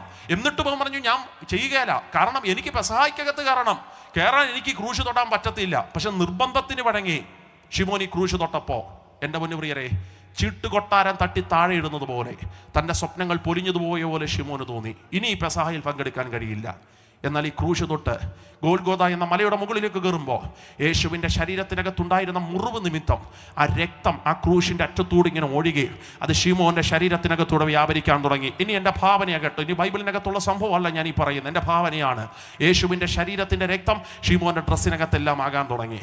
മുകളിൽ കൊണ്ടുവച്ചപ്പോൾ ഷിമോൻ ഒരു വാക്ക് കേട്ടു, ഇവൻ നീതിമാൻ, ഇവൻ നീതിമാൻ. ഷിമോന് മനസ്സിലായി, ഞാൻ ചുമന്ന ക്രൂശ് ഒരു കുറ്റവാളിയുടേതല്ല. ആഴവും ആരവും ഒന്നും അറിയത്തില്ല, പക്ഷെ അവൻ നീതിമാനാന്ന് ഷിമോന് മനസ്സിലായി. ഇനി പെസഹായിൽ പങ്കെടുക്കാൻ പറ്റിയില്ല. 1000 മൈലുകൾ താണ്ടി സങ്കടം പേറി 2 മരുഭൂമികൾ യാത്ര ചെയ്ത് തൻ്റെ സ്വന്തം പട്ടണമായ കുറേനെ ചെന്നു. ഇനി എൻ്റെ ഭാവന, കോളിംഗ് ബെല്ലടിച്ചു. അകത്തുനിന്ന് വൈഫായണോ, മക്കളാണോ? അവരിറങ്ങി വന്നു. ആദ്യത്തെ ചോദ്യം, അച്ഛാ എന്നോ പറ്റി? അച്ഛൻ്റെ ശരീരത്തിനകത്ത് മുഴുവൻ രക്തം. ആമേൻ. ഏതെങ്കിലും യാത്രയിൽ വന്യമൃഗങ്ങൾ അച്ഛനെ ആക്രമിച്ചോ? അല്ലെങ്കിൽ ഏതെങ്കിലും കള്ളന്മാർ അച്ഛനെ കവർ ചെയ്തോ? അച്ഛൻ്റെ ശരീരത്തിൽ അച്ഛൻ എവിടെങ്കിലും വീണോ? എന്താ ഈ രക്തം? ആവർത്തിച്ച് ചോദിക്കുമ്പോൾ ഷിമോൻ പറയും, അല്ല, നീ മിണ്ടാതിരിക്ക്, മൗനമായിരിക്ക്, ഇതെൻ്റെ രക്തമല്ല, ഇതൊരു നീതിമാന്റെ രക്തമാണ്. ഇതെൻ്റെ ശരീരം മുറിവേറ്റതല്ല, ഇതൊരു നീതിമാന്റെ ശരീരത്തിനകത്തുണ്ടായ മുറിവിൽ നിന്നൊഴുകിയ രക്തമാണ്. ഇനി എൻ്റെ ഭാവന ദൈവദാസനെ, അവരാ നമ്മുടെ വെള്ള ഡ്രസ്സിനകത്ത് ഒരു അഴുക്ക് പിടിച്ചാൽ നമ്മൾ വീട്ടിൽ ചെന്ന് ഉടനെ ഒരു കഴുകി കളയാറില്ലേ?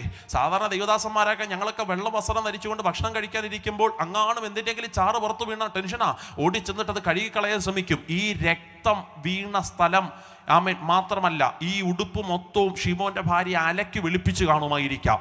ആ രക്തമെല്ലാം കഴുകിക്കളഞ്ഞു കാണുമായിരിക്കാം. പക്ഷേ ഷിമോനെ, നീ പോലും അറിയാതെ ആ രക്തം നിനക്ക് കഴുകിക്കളയാൻ പറ്റിയെങ്കിലും ആ രക്തത്തിൻ്റെ ഒരു ശക്തി ഉണ്ടായിരുന്നു.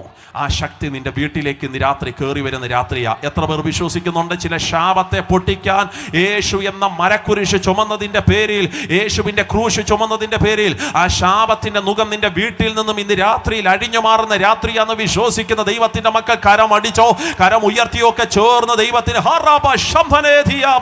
രക്തത്താൽ വചനത്താൽ ഇന്ന് രാത്രി ഞങ്ങൾ ആത്മാവിൽ ജയമെടുക്കുകയാണ്. ക്രൂശിന്റെ ശക്തി ഇന്ന് രാത്രി ഇതിനകത്തിരിക്കുന്ന ഒരാളുടെ മേൽ മാത്രമല്ല, ആബാലവൃത്തം ജനത്തിന്റെ മേൽ യേശുവിന്റെ നാമത്തിൽ അത് വ്യാപരിക്കപ്പെടുന്നത് കൊണ്ട് ഞങ്ങൾ ദൈവത്തിന് സ്തോത്രം ചൊല്ലുന്ന രക്തത്തിനൊരു ശക്തിയുണ്ട്. ആ രക്തത്തിനൊരു ശക്തിയുണ്ട്. ഹാബേലിന്റെ രക്തത്തെക്കാൾ ഗുണകരമായി സംസാരിക്കുന്ന യേശുവിന്റെ രക്തം വിശ്വസിക്കുന്നവർ കരം ഉയർത്തി ശക്തിയോടെ പറഞ്ഞ് ഹല്ലേലൂയ. ചരിത്രം തീർന്നില്ല ദൈവദാസനെ. എൻ്റെ സന്തോഷം എന്നാണെന്നറിയാമോ? വർഷങ്ങൾക്ക് ശേഷം തമ്പുരാന്റെ മാന്യത ദൈവം അയച്ചപ്പോൾ 2 മക്കളെയും തമ്പുരാൻ ഉയർത്താൻ തുടങ്ങി.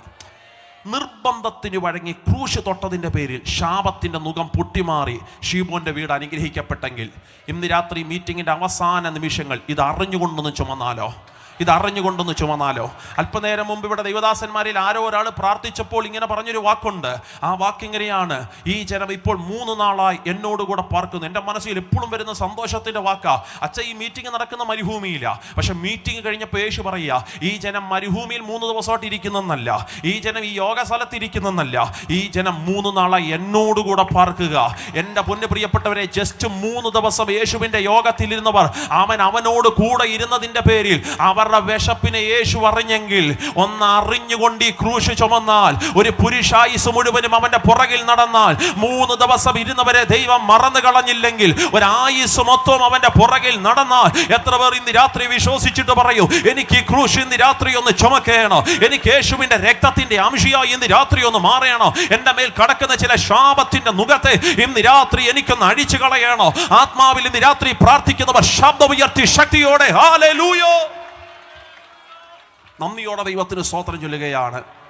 സ്തോത്രം. ചരിത്രം അവിടെയും തീർന്നില്ല. വർഷങ്ങൾക്ക് ശേഷം, ബ്യൂട്ടിഫുൾ വേർഡാണ് ഇനി പറയുന്നത്, വർഷങ്ങൾക്ക് ശേഷം പൗലോസ് ലേഖനം എഴുതുമ്പോൾ പറയുകയാണ്, അലക്സാണ്ടറിൻ്റെയും റൂഫസിൻ്റെയും അമ്മ എനിക്കും അമ്മയാണ്. ഓ, നീ ബെന്യാമിൻ ഗോത്രക്കാരനല്ലേ, അവൻ കറുത്ത വർഗ്ഗക്കാരനല്ലേ, അവൻ്റെ അമ്മ എങ്ങനെ നിനക്കമ്മയായി? നടുവിലൊരു ക്രൂശ് ഉയർത്തപ്പെട്ടു.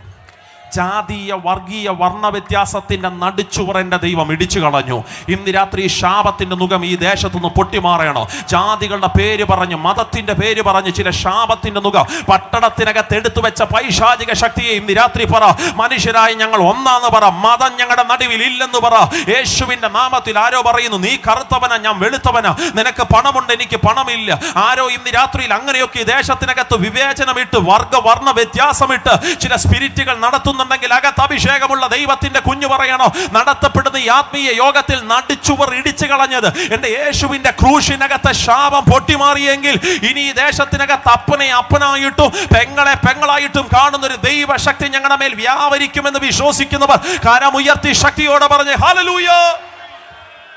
സ്തോത്രം. 3-ാമത്തെ മുഖം അത് ശാപത്തിന്റെ മുഖം. ആ മുഖം പോട്ടാൻ, ആ മരക്കഷ്ടം എടുത്തു മാറ്റാൻ മറ്റൊരുവൻ മരത്തിന്മേൽ തൂക്കപ്പെടുക. 4-ാമത്തെ യുഗം പറഞ്ഞ് ഞാൻ നിങ്ങൾക്ക് വേണ്ടി പ്രാർത്ഥിക്കട്ടെ. 4-ാമത്തെ സ്വാധീനം. ഇനിയും 3 ബന്ധനങ്ങൾ ഉണ്ടായിരുന്നു, പക്ഷെ അത് നമുക്ക് ഇനി പറയാൻ സമയമില്ല.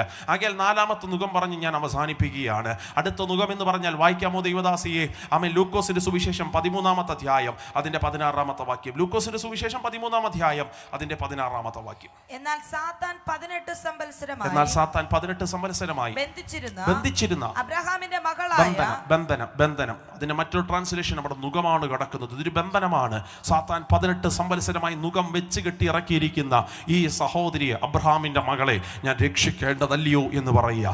ഏതാ ഈ നുകം? ഇതിനെ ഞാൻ വിളിക്കുന്ന പേര് രോഗനുകം എന്നാണ്. 1-ാമത്തെ നുകം പാപത്തിന്റെ നുകമാണെങ്കിൽ, 2-ാമത്തെ നുകം അന്ധകാരത്തിന്റെ ഭയത്തിന്റെ നുകമാണെങ്കിൽ, 3-ാമത്തെ നുകം ശാപത്തിന്റെ നുകമാണെങ്കിൽ, 4-ാമത്തെ നുകം രോഗനുകമാണ്. എൻ്റെ പൊന്നു പ്രിയപ്പെട്ടവരെ, നമ്മുടെ നാട്ടിൽ ഒത്തിരി പ്രിയപ്പെട്ടവരുണ്ട്. ശരീരത്തിന്റെ ഉച്ച മുതൽ ഉള്ളങ്കാല് വരെ വ്യാപരിക്കുന്ന രോഗത്തിന്റെ ആസക്തികളോട് ഇരിക്കുന്നവർ. 3 തരത്തിലുള്ള രോഗത്തിന്റെ മേഖലകൾ പറഞ്ഞ് ഞാൻ അവസാനിപ്പിക്കാൻ പോകുകയാണ്. 1, ഒരു മനുഷ്യനിൽ സാധാരണ രോഗമുണ്ടാകും. നാച്ചുറലി ഒരു മനുഷ്യനിൽ രോഗമുണ്ടാകും. ഒരു ഉദാഹരണം പറയാം. 10 ജിലേബി 10 ദിവസം ഞാൻ അടുപ്പിച്ച് കഴിച്ചു, എനിക്ക് എന്തോ കിട്ടും?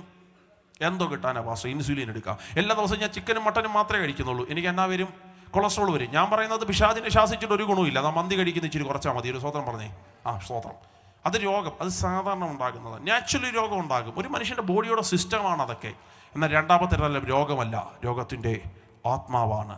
യേശുവിൻ്റെ അടുക്കൽ സ്ത്രീ നടന്നു വന്നപ്പോൾ യേശു പറഞ്ഞു, രോഗമൊഴിഞ്ഞ് സ്വസ്ഥയാകാന്നല്ല, ബാധയൊഴിഞ്ഞ് സ്വസ്ഥയാകാം. അപ്പം നിന്നെ കുനിപ്പിച്ച് നിർത്തിയിരിക്കുന്ന രോഗമല്ല. ഇവിടെ നാട്ടുകാർക്കുണ്ടായൊരു തെറ്റിദ്ധാരണ തിരുത്തിക്കോട്ടെ.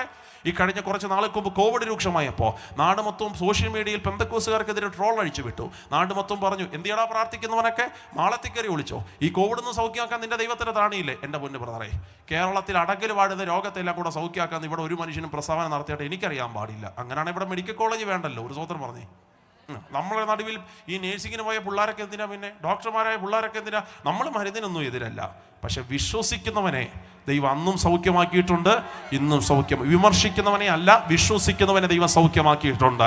ഇത് രോഗത്തിന്റെ ബാധയാണ്, രോഗത്തിന്റെ ബാധ. വിശ്വാസ ജീവിതത്തിനകത്തേക്ക് വന്ന് 2.5 മാസം കഴിഞ്ഞപ്പോഴാണ് എൻ്റെ ചേച്ചിയുടെ ശരീരത്തിനകത്ത് രോഗബാധ കണ്ടത്. ഏത് വസ്ത്രം ധരിച്ചാലും അതിനകത്ത് മുഴുവനും രക്തത്തിൻ്റെ അംശമായിരിക്കും. ഭാവനെ കാണാൻ പറ്റുന്നുണ്ടോ മമ്മി? ഇടുന്ന യൂണിഫോം അലക്കി തേച്ച് മിനിക്കിട്ട് കൊടുക്കും. 3ാമത്തെ പീരീഡ് ആകുമ്പോൾ ടീച്ചർ വന്ന് വിളിച്ചിട്ട് പറയും, കൊച്ചിനെ വന്ന് തിരിച്ച് വിളിച്ചു കൊണ്ടുപോകും. ഇട്ടിരിക്കുന്ന യൂണിഫോം മൊത്തം ബ്ലഡിൻ്റെ അംശമാണ്. ഒരു ഫംഗ്ഷന് കൊണ്ടുപോകാൻ പറ്റത്തില്ല. ഇടുന്ന ഡ്രസ്സ് മൊത്തം ബ്ലഡിൻ്റെ അംശം, രക്തത്തിൻ്റെ അംശമായിരിക്കും. പ്രിയരെ, തൊട്ടടുത്തൊരു ഹോസ്പിറ്റലിൽ കൊണ്ടുപോയി. ദൈവദാസന്മാരെ 1, 2, 3 ഒന്നുമല്ല, 24 മണിക്കൂറത്തെ ഒബ്സർവേഷൻ, 24 hours ഒബ്സർവേഷൻ കഴിഞ്ഞപ്പോൾ ഡോക്ടർ റിപ്പോർട്ട് അടിച്ച് കൈ തന്നു. കർത്താവിൻ്റെ ദാസൻ ജോസ് പാസിനെ ഓർത്ത് ഞാൻ ദൈവത്തിന് സ്തോത്രം ചൊല്ലുക. ഞങ്ങളുടെ ദേശവുമായി ബന്ധപ്പെട്ട് ദീർഘനാളുകൾ സുവിശേഷ പ്രവർത്തനം ചെയ്തിട്ട് ദൈവദാസനെ, ഞാൻ ഈ പറയുന്ന സാക്ഷ്യത്തിൻ്റെ ഒക്കെ ഒരു സാക്ഷിയായിട്ട് ദൈവദാസനെ ദൈവം കൊണ്ടിരുത്തിയിരിക്കുന്നത് ഞാൻ മനസ്സിലാക്കുക. സ്തോത്രം. ഞങ്ങളുടെ ജീവിതവും ഞങ്ങളുടെ വീടും അന്തരീക്ഷവും ഒക്കെ ദൈവദാസന് കുറേ കൂടെ നന്നായിട്ട് അറിയാം. അതുകൊണ്ട് ഒരു വാക്ക് പോലും കൂട്ടിപ്പറയാൻ എനിക്ക് പറ്റുകയില്ല, കുറച്ചു പറയാനും പറ്റുകയില്ല. കാരണം വേദപുസ്തകം കരത്തിനകത്തുണ്ട്. ദൈവത്തിന് ഞാൻ സ്തോത്രം ചൊല്ലുകയാണ്. എൻ്റെ മുന്നേ പ്രിയപ്പെട്ടവരെ, തൊട്ടടുത്തൊരു ഹോസ്പിറ്റൽ കൊണ്ടുപോയി. 1, 2, 3 അല്ല, 24 മണിക്കൂർ ഒബ്സർവേഷൻ കഴിഞ്ഞപ്പോൾ ഒരു റിപ്പോർട്ട് അടിച്ച് ഡോക്ടർ കൈ തന്നു. റിപ്പോർട്ടിൽ കിടക്കുന്ന വാക്ക്, ഈ കുഞ്ഞിൻ്റെ ശരീരം മുറിഞ്ഞിട്ടല്ല രക്തം ഒഴുകുന്നത്. പിന്നെ എങ്ങനെ സാറേ? ഈ കുഞ്ഞിൻ്റെ ശരീരത്തിൻ്റെ രോമകൂപങ്ങളിൽ നിന്ന് ബ്ലഡ് പൊടിഞ്ഞത് വസ്ത്രത്തിനകത്ത് കയറി പിടിക്കുകയാണ്. എന്താണ് ഓപ്ഷൻ?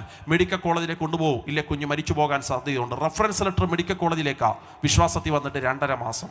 നാട് മൊത്തം കളിയാക്കാൻ നിൽക്കുമ്പോൾ ഈ രോഗത്തിൻ്റെ കെട്ടിനടിക്കാൻ എന്തോ വേണം. എൻ്റെ മാതാവ് ചെയ്ത കാര്യം, ഈ റെഫറൻസ് ലെറ്റർ ചുരുട്ടി താത്തിട്ടു. ഓടി വന്ന് വേദപുസ്തകം തുറന്ന് നോക്കി, ബൈബിൾ എന്തോ പറയുന്നെന്ന് അറിയാൻ. വിശ്വസിച്ചാലും ഇല്ലേലും ഞാൻ പദം പറയാം, നമ്മുടെ സകല ചോദ്യങ്ങൾക്കുമുള്ള മറുപടി എൻ്റെ ദൈവം വേദപുസ്തകത്തിനകത്ത് മറച്ചു വെച്ചിട്ടുണ്ട്. വിശ്വസിക്കുന്നവർക്കായി സ്തോത്രം. എൻ്റെ മാതാവ് ഓടിച്ചെന്ന് വേദപുസ്തകം കണ്ണടച്ച് തുറന്നിട്ട് പറഞ്ഞു, അപ്പാ, ഒരു സഭയിൽ ഞങ്ങൾ മെമ്പർഷിപ്പ് എടുത്തിട്ടില്ല, ഒരു പാസ്റ്ററെ അറിയില്ല, ഒരു പ്രവാചകനെ അറിയില്ല. ഇന്ന് അഭിമന്യു പാസ്റ്ററിന്റെ കയ്യിൽ കൃപയാൽ കേരളത്തിൽ പ്രയോജനപ്പെടുന്ന എല്ലാ പ്രവാചകന്മാരുടെ നമ്പറുണ്ട്. പക്ഷെ അന്നൊരു പാസ്റ്ററിനെ, ഒരു പ്രവാചകനെ അറിയത്തില്ല, ഒരു പ്രാസംഗികനെ, ഒരു പാതിരി അറിയത്തില്ല. കണ്ണടച്ച് വേദപുസ്തകം തുറന്നിട്ട് എൻ്റെ അമ്മ പറഞ്ഞു, അപ്പാ, നിനക്ക് എന്നോട് സംസാരിക്കാൻ പറ്റും. കണ്ണടച്ച് തുറക്കും നേരം അത്ഭുതമാണ്.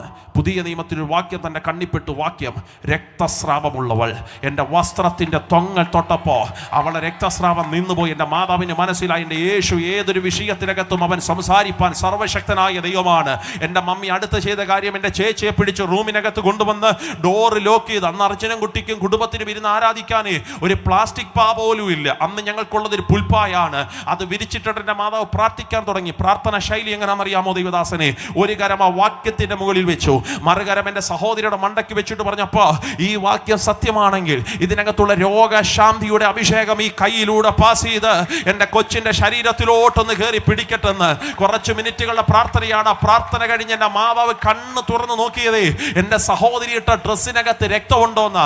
ഈ സമയത്ത് പുറത്ത് ഡോറിനകത്ത് ഭയങ്കര മുട്ടൽ നടക്കുക. വിശ്വാസ ജീവിതം അറിയാത്ത ഞങ്ങളുടെ രക്തബന്ധങ്ങൾ, എസ്പെഷ്യലി എൻ്റെ മാതാവിൻ്റെ പിതാവിൻ്റെ ഗ്രാൻഡ് ഫാദറൊക്കെ ഡോറിനകത്ത് മുട്ടിയിട്ട് പറയുക, കൊച്ചിനെ ഇറക്കി വിടടി, അവളൊരു പ്രാർത്ഥനക്കാരി, പിന്നെ യേശു അങ്ങ് സൗഖ്യമാക്കാൻ പോവല്ലയോ. അങ്ങനാണ് നിന്റെ ദൈവം സൗഖ്യമാക്കുന്ന ദൈവമാണെങ്കിൽ കൊച്ചിനെ ആ റൂമിലൊന്ന് സൗഖ്യമാക്കി കാണിക്കട്ടെ എന്നുള്ള ഭീതിയുടെ, ഭീഷണിയുടെ സ്വരം പുറത്തിനകത്ത് ശാപം പോലെ ഇങ്ങനെ മുട്ടിക്കൊണ്ടിരിക്കുമ്പോൾ, ഒരു കരം വാക്യത്തിന് മുകളിലും മറുകരം യേശുവിന്റെ വിശ്വാസത്തിന്റെ പുറത്തിന്റെ സഹോദരനെ മണ്ടയ്ക്കും വെച്ച് പ്രാർത്ഥിക്കുന്ന എൻ്റെ മാതാവിന്റെ പ്രാർത്ഥന.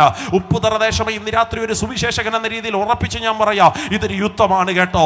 ഈ യുദ്ധത്തിനകത്ത് എന്ത് ചെയ്യിക്കുമെന്നാണ് ദേശത്തിന് അറിയേണ്ടത്. അകത്ത് വിശ്വസിക്കുന്ന ദൈവത്തിന്റെ മക്കൾ പറയണം, മരുന്ന് മുട്ടുകുത്തുന്ന സ്ഥലത്ത്, മെഡിക്കൽ സയൻസുകൾ നിഷ്ഫലമായി പോകുന്ന സ്ഥലത്തിൽ എൻ്റെ യേശുവിന്റെ രോഗത്തിന്റെ നുകത്തെ അടിക്കുന്നൊരു ശക്തി ഇന്ന് രാത്രിയിൽ ഇറങ്ങി വരുമെന്ന് വിശ്വസിക്കുന്നവർക്കായി ദൈവത്തിന് സ്തോത്രം ചൊല്ലുകയാണ്. അല്പനേരത്തെ പ്രാർത്ഥന കഴിഞ്ഞ് എന്റെ മാതാവ് കണ്ണ് തുറന്നു നോക്കി. എന്റെ സഹോദരി ഇട്ട ഡ്രസ്സിനകത്ത് രക്തമുണ്ടോന്നാ. രക്തമുണ്ടെങ്കിൽ നിന്റെ ദൈവം ചുമ്മാതാ. രക്തമുണ്ടെങ്കിൽ ഈ എഴുതി വെച്ച വാക്യം പച്ചക്കള്ളമെന്ന് എനിക്ക് പറയേണ്ടി വരും. രക്തമുണ്ടെങ്കിൽ ഇന്ന് രാത്രി എന്റെ പ്രസംഗത്തിന് ഒരു പ്രസക്തിയില്ല. രക്തമുണ്ടോ എന്നറിയാൻ എന്റെ മാതാവ് കണ്ണുനീരെല്ലാം തുടച്ച് എന്റെ സഹോദരി ഇട്ട ഡ്രസ്സിനകത്ത് നോക്കി. അഭിമാനത്തോടെ സന്തോഷത്തോടെ ബ്ലസ് ഉപ്പുതറയുടെ കടശിരാത്രിയുടെ അവസാന മിനിറ്റുകൾ ഞാൻ പറയാം, ഒരൊറ്റ ഡ്രോപ്പ് രക്തം പിന്നെ നാളിതുവരെ തന്റെ ശരീരത്തിനകത്ത് കാണാൻ എന്റെ ദൈവം സമ്മതിച്ചിട്ടില്ല. എനിക്ക് ഇന്ന് രാത്രി വിശ്വാസമാ, രോഗത്തിന്റെ നുകത്തെ അഴിക്കുന്ന ഒരുവൻ ഇന്ന് രാത്രി പന്തലിനകത്ത് ഇറങ്ങി വന്നിട്ടുണ്ട്. വിശ്വസിക്കുന്ന ദൈവത്തിന്റെ മക്കൾ ഇന്ന് രാത്രി ആത്മാവിൽ പോരാടി സ്തോത്രം ചൊല്ലി പ്രാർത്ഥിച്ച് ഒരു അസാധാരണമായ വിടുതലുകൾ, ഒരു അസാധാരണമായ സൗഖ്യം, ഒരു അസാധാരണമായ ഹീലിംഗ് ഇന്ന് രാത്രി യോഗം തീരുന്നതിനേക്കാൾ മുമ്പ് നിന്റെ ശരീരത്തിന്റെ ജോയിൻസിനകത്ത്, തൈറോയിഡിനകത്തേക്ക്, യേശുവിന്റെ നാമത്തിലെ ഉദരത്തിനകത്തേക്ക് രക്തത്തിന്റെ ശക്തി ഇന്ന് രാത്രി വ്യാപരിക്കുന്നു. രോഗശാന്തി എങ്ങനെ സംഭവിക്കോ? അവന്റെ അടിപ്പിണരികളോ ഇന്ന് രാത്രി നിന്റെ മേലൊരു സൗഖ്യത്തിന്റെ കരം യേശുവിന്റെ നാമത്തിൽ. കാലാവസ്ഥയുടെ പ്രതികൂലങ്ങൾ നിമിത്തം ശരീരത്തിനകത്ത് കയറിയ ചില ഇൻഫെക്ഷനുകൾ ഇന്ന് രാത്രി യേശുവിന്റെ നാമത്തിൽ അത് സൗഖ്യമാകുന്നു. യേശുവിന്റെ നാമത്തിൽ പ്രാർത്ഥിച്ച് ഒരു ദൈവത്തിന്റെ കരത്തിന്റെ ശക്തി ഇന്ന് രാത്രി ചലിക്കുന്നല്ലോ. ഈ നുകത്തെ എല്ലാം എന്റെ യേശു ഇന്ന് രാത്രി പൊളിക്കാൻ പോകുകയാണ്. ഒന്നാമത്തെ പാപത്തിന്റെ നുകത്തെ എന്റെ യേശു പൊളിക്കോ. 2 അന്ധകാരത്തിന്റെ ഭയത്തിന്റെ നുകത്തെ എന്റെ യേശു അടിക്കോ. 3 അപ്പന്മാർ പറഞ്ഞ ശാപത്തിന്റെ ചില നുകത്തെ എന്റെ യേശു ഇന്ന് രാത്രി അടിക്കും. മരത്തിന്മേൽ അവൻ നിനക്ക് വേണ്ടി തൂക്കപ്പെട്ടതാ ശാപത്തിന്റെ നുകത്തെ അടിക്കാനാ. 4 ഈ രോഗത്തിന്റെ നുകം ഇന്ന് രാത്രി അടിഞ്ഞു പോകുകയാണ്. വിശ്വസിക്കുന്നവർ കരം ചേർത്തടിച്ച് ബലത്തോടെ, ശക്തിയോടെ, ആനന്ദത്തോടെ, സന്തോഷത്തോടെ ദൈവത്തിന് ഹല്ലേലൂയ. ഈ രാത്രി ഞാനത് പറഞ്ഞുകൊണ്ടിരിക്കുമ്പോൾ തന്നെ ആ ശരീരത്തിന്റെ ജോയിൻസിനകത്തേക്കെല്ലാം ആ ദൈവത്തിന്റെ കരം ഇന്ന് രാത്രി ചലിക്കുന്നു. നിശ്ചിത സമയങ്ങൾ യാത്ര ചെയ്യാൻ കഴിയാതെ കുഷനുള്ള കസേരക്കകത്ത് ഇരുന്നാൽ പോലും നിന്റെ ശരീരം 3-4 കമ്പുകൾ ചേർത്ത് ബന്ധിച്ച് ഒടിക്കുമ്പോഴുള്ള ചില ശബ്ദങ്ങൾ അസ്ഥിക്കകത്ത് കൊണ്ടിടുന്ന പെയിൻ ഇന്ന് രാത്രി റിലീഫ് ആകട്ടെ. സൗഖ്യം. ദൈവദാസൻ ആശംസാ വാക്കുകൾ പറഞ്ഞതുപോലെ എന്റെ യേശു സൗഖ്യമാക്കാൻ വിശ്വസ്തനാണ്. രക്ഷയുടെ വാഗ്ദത്തത്തിലേക്ക് ഇന്ന് രാത്രി നീ വാ ബ്രദറേ. ഇവിടെ ഏത് നുകവും പൊട്ടിക്കും എന്റെ യേശു. ഇവിടെ ഏത് നുകവും അടിക്കും എന്റെ യേശു. നീ പേറി നടക്കുന്ന ശാപം ഇനി ചുമക്കേണ്ട, ആ രോഗം ഇനി ചുമക്കേണ്ട. ആ നുകമെല്ലാം എന്റെ യേശു ക്രൂശിനകത്ത് അടിച്ചെന്ന് വിശ്വസിക്കുന്നവർ കരം ചേർത്തടിച്ച് ശക്തിയോടെ രക്തത്താൽ വചനത്താൽ ഇന്ന് രാത്രി നമ്മൾ ഒരുമിച്ച് ജയമെടുക്കുകയാണ്. അസാധാരണമായ വിടുതലുകൾ ഈ അവസാനത്തെ മിനിറ്റുകളിൽ സംഭവിക്കപ്പെടുന്നതിനായി സംഭവിക്കുന്നതിനായി എനിക്കറിയാം. ഇതിനകത്തിരുന്ന് വിശ്വസിച്ച് ഒത്തിരി പേർ ഇന്ന് രാത്രി സ്തോത്രം ചൊല്ലുന്നുണ്ട്. അകതാരിൽ ആത്മാവിൽ ആരെയാ നോക്കാതെ കരം അടിച്ചാരാധിക്കുന്നവർ ഇന്ന് രാത്രി യോഗത്തിനകത്തുണ്ട്. മനുഷ്യനെ പ്രസാദിപ്പിക്കാനല്ല. ഇന്ന് രാത്രി നിങ്ങളുടെ ആരാധന ദൈവത്തിന്റെ സന്നിധാനത്തിനകത്തൊരു നീതിയാ എന്റെ യേശു കർത്താവ് കണക്കിടുകയാണ്. പുറകിലിരിക്കുന്ന സഹോദരന്മാർ ആ പുറകിലത്തെ തണുപ്പിന്റെ അന്തരീക്ഷങ്ങളെല്ലാം വകഞ്ഞു മാറ്റി ഇന്ന് രാത്രി ആത്മാവിൽ ആരാധിക്കുന്നെങ്കിൽ ഈ തണുത്ത അന്തരീക്ഷത്തിന്റെ സ്വാധീനത്തെ അഴിച്ചുകൊണ്ട് ഒരു ദൈവശക്തിയുടെ ചൂട് ഇന്ന് രാത്രി നിന്റെ ശരീരത്തിനകത്തേക്ക് യേശുവിന്റെ നാമത്തിൽ ആ തലമുറയുടെ ശിരസിൽ മക്കളുടെ പേര് പറഞ്ഞ് ഇന്ന് രാത്രി പ്രാർത്ഥിക്കുന്നവർ പറ, ആ മുഖം ഇന്ന് രാത്രി അടിയട്ടെ, ആ മുഖം ഇന്ന് രാത്രി പൊളിയട്ടെ. യേശുവിന്റെ നാമത്തിൽ ആ മുഖത്തിന്റെ അമിക്കയർ ഈ ഉപ്പുതറ ദേശമേ ഇനി നീ മുഖത്തെ ചുമന്നുകൊണ്ട് നടക്കണ്ട. അധ്വാന ഭാരത്തിന്റെ മുഖം ഇന്ന് രാത്രി എന്റെ യേശു അടിക്കുകയാണ്. ജീവിക്കാൻ വേണ്ടിയല്ലേ പകൽ സൂര്യൻ പൊട്ടി ഉദിച്ചുയരുന്ന സമയം മുതൽ അത് രാത്രി അസ്തമിക്കുന്നത് വരെ ഈ ദേശത്തിൽ നീ എല്ലുമുറിയ പണിയെടുക്കുന്നത് നിന്റെ തലമുറയ്ക്ക് ജീവിക്കാൻ വേണ്ടിയല്ലേ. പക്ഷെ യേശു പറയും, അധ്വാന ഭാരത്തിന്റെ മുഖം ഇന്ന് രാത്രി ഞാൻ അഴിക്കും. അധ്വാനിക്കുന്നവരും ഭാരം ചുമക്കുന്നവരുമായുള്ളവരെ നിങ്ങൾ എന്റെ അടുക്കൽ വാ. ഇന്ന് രാത്രി ഞാൻ നിങ്ങളെ ആശ്വസിപ്പിക്കും. യേശു ഏതു മുഖത്തെയും അഴിക്കുന്നവനാവേ.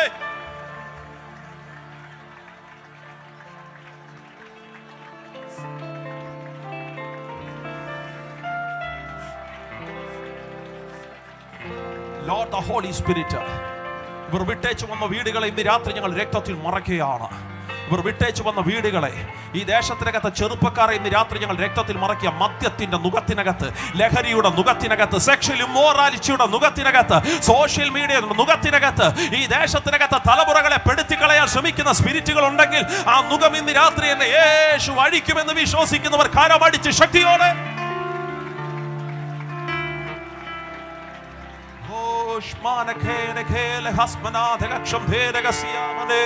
രക്തത്തിന്റെ ശക്തി ഇന്ന് രാത്രി വ്യാപരിക്കുന്നതിന്, രക്തത്തിന്റെ ശക്തി ഇന്ന് രാത്രി ചലിക്കും.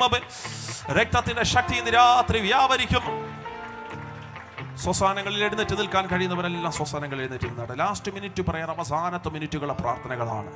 എല്ലാ കണ്ണുകളും അടച്ച് ഇന്ന് രാത്രി ഒരു അഭിഷക്തൻ എന്ന രീതിയിൽ ഞാൻ നിങ്ങളോട് ചോദിക്കുകയാണ്, പാസ്റ്റർ എൻ്റെ മുഖം എനിക്കൊന്ന് ഇന്ന് രാത്രി അഴിക്കണം.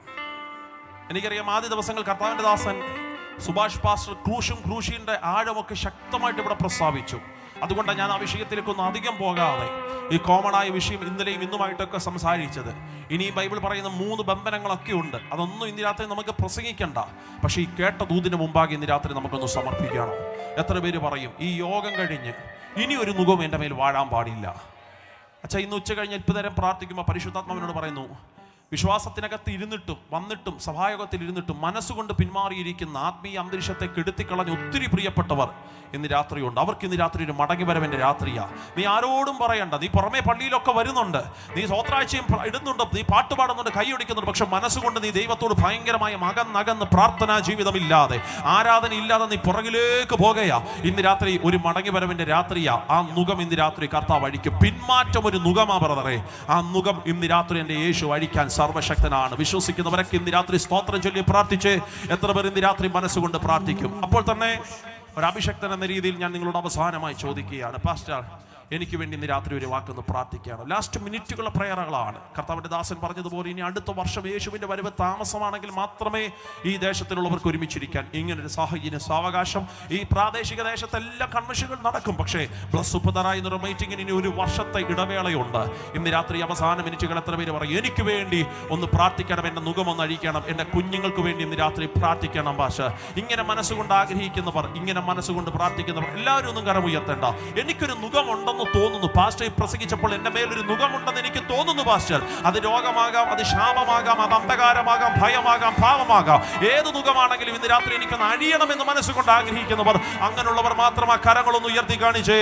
അവർക്ക് വേണ്ടി ഇന്ന് രാത്രി പ്രാർത്ഥിക്കുന്ന സമയങ്ങളാണ്. നന്നായിട്ട് കരങ്ങൾ ഉയർത്തി കാണിച്ചേ. ഇനി ആ കരം ഉയർത്തിവരൊന്നും അവിടെ നിൽക്കരുത്. അവസാനത്തെ പ്രാർത്ഥനകളാണ്. ഒരു സ്റ്റെപ്പുകൾ മുമ്പിലോട്ട് നിങ്ങൾ വന്നാട്ടെ. ഇവിടെ ഒത്തിരി ഗ്യാപ്പുകളുണ്ട്. നമ്മൾ ഒരുമിച്ച് പ്രാർത്ഥിക്കാൻ പോകുകയാണ്. കസേരകളെല്ലാം വിട്ട് ഫ്രണ്ടിലോട്ട് വന്നാട്ടെ. എല്ലാ കസേരകളും വിട്ട് ഇന്ന് രാത്രി ഫ്രണ്ടിലേക്ക് വന്നാട്ടെ. വേഗത്തിൽ വന്നാട്ടെ. നമ്മൾ ഒരുമിച്ച് ഇന്ന് രാത്രി പ്രാർത്ഥിക്കാൻ പോകുകയാണ്. ചോർന്ന് ഇന്ന് രാത്രി സഹോദരന്മാർ ഒത്തൊരുമിച്ച് വസിക്കുന്നത് എത്ര ശുഭ. ഏതൊക്കെയോ മുഖം ഇന്ന് രാത്രി അവസാനത്തെ മിനിറ്റുകളിൽ ആരാധനയ്ക്കകത്ത് എന്റെ ദൈവം തകർത്തു മാറ്റും. വിശ്വസിക്കുന്നവർ പ്രാർത്ഥിച്ച്. അങ്ങനെയുമല്ല സഹോദരിമാരെ, ദയവായിട്ട് വേഗത്തിൽ ഫ്രണ്ടിലോട്ട് വന്നാട്ടെ. ഒരുമിച്ച് ഇന്ന് രാത്രി ദേശത്തിനകത്ത് ഇന്ന് രാത്രി നിങ്ങൾക്ക് വേണ്ടി പ്രാർത്ഥിക്കുക എന്നതിനേക്കാൾ അപ്പുറം നമ്മൾ ഒരുമിച്ച് നിന്ന് ദേശത്തിന് വേണ്ടി പോരാടി സ്തോത്രം ചൊല്ലി പ്രാർത്ഥിക്കുകയാണ്. ഈ നടത്തിയതിനെല്ലാം ഒരു റിസൾട്ട് ഇന്ന് രാത്രി വ്യാപരിക്കണോ? ആ കരങ്ങളെല്ലാം സ്വർഗത്തിലേക്ക് ഉയർത്തിപ്പിടിച്ച് പ്രാർത്ഥിച്ച് നിന്തിരൂ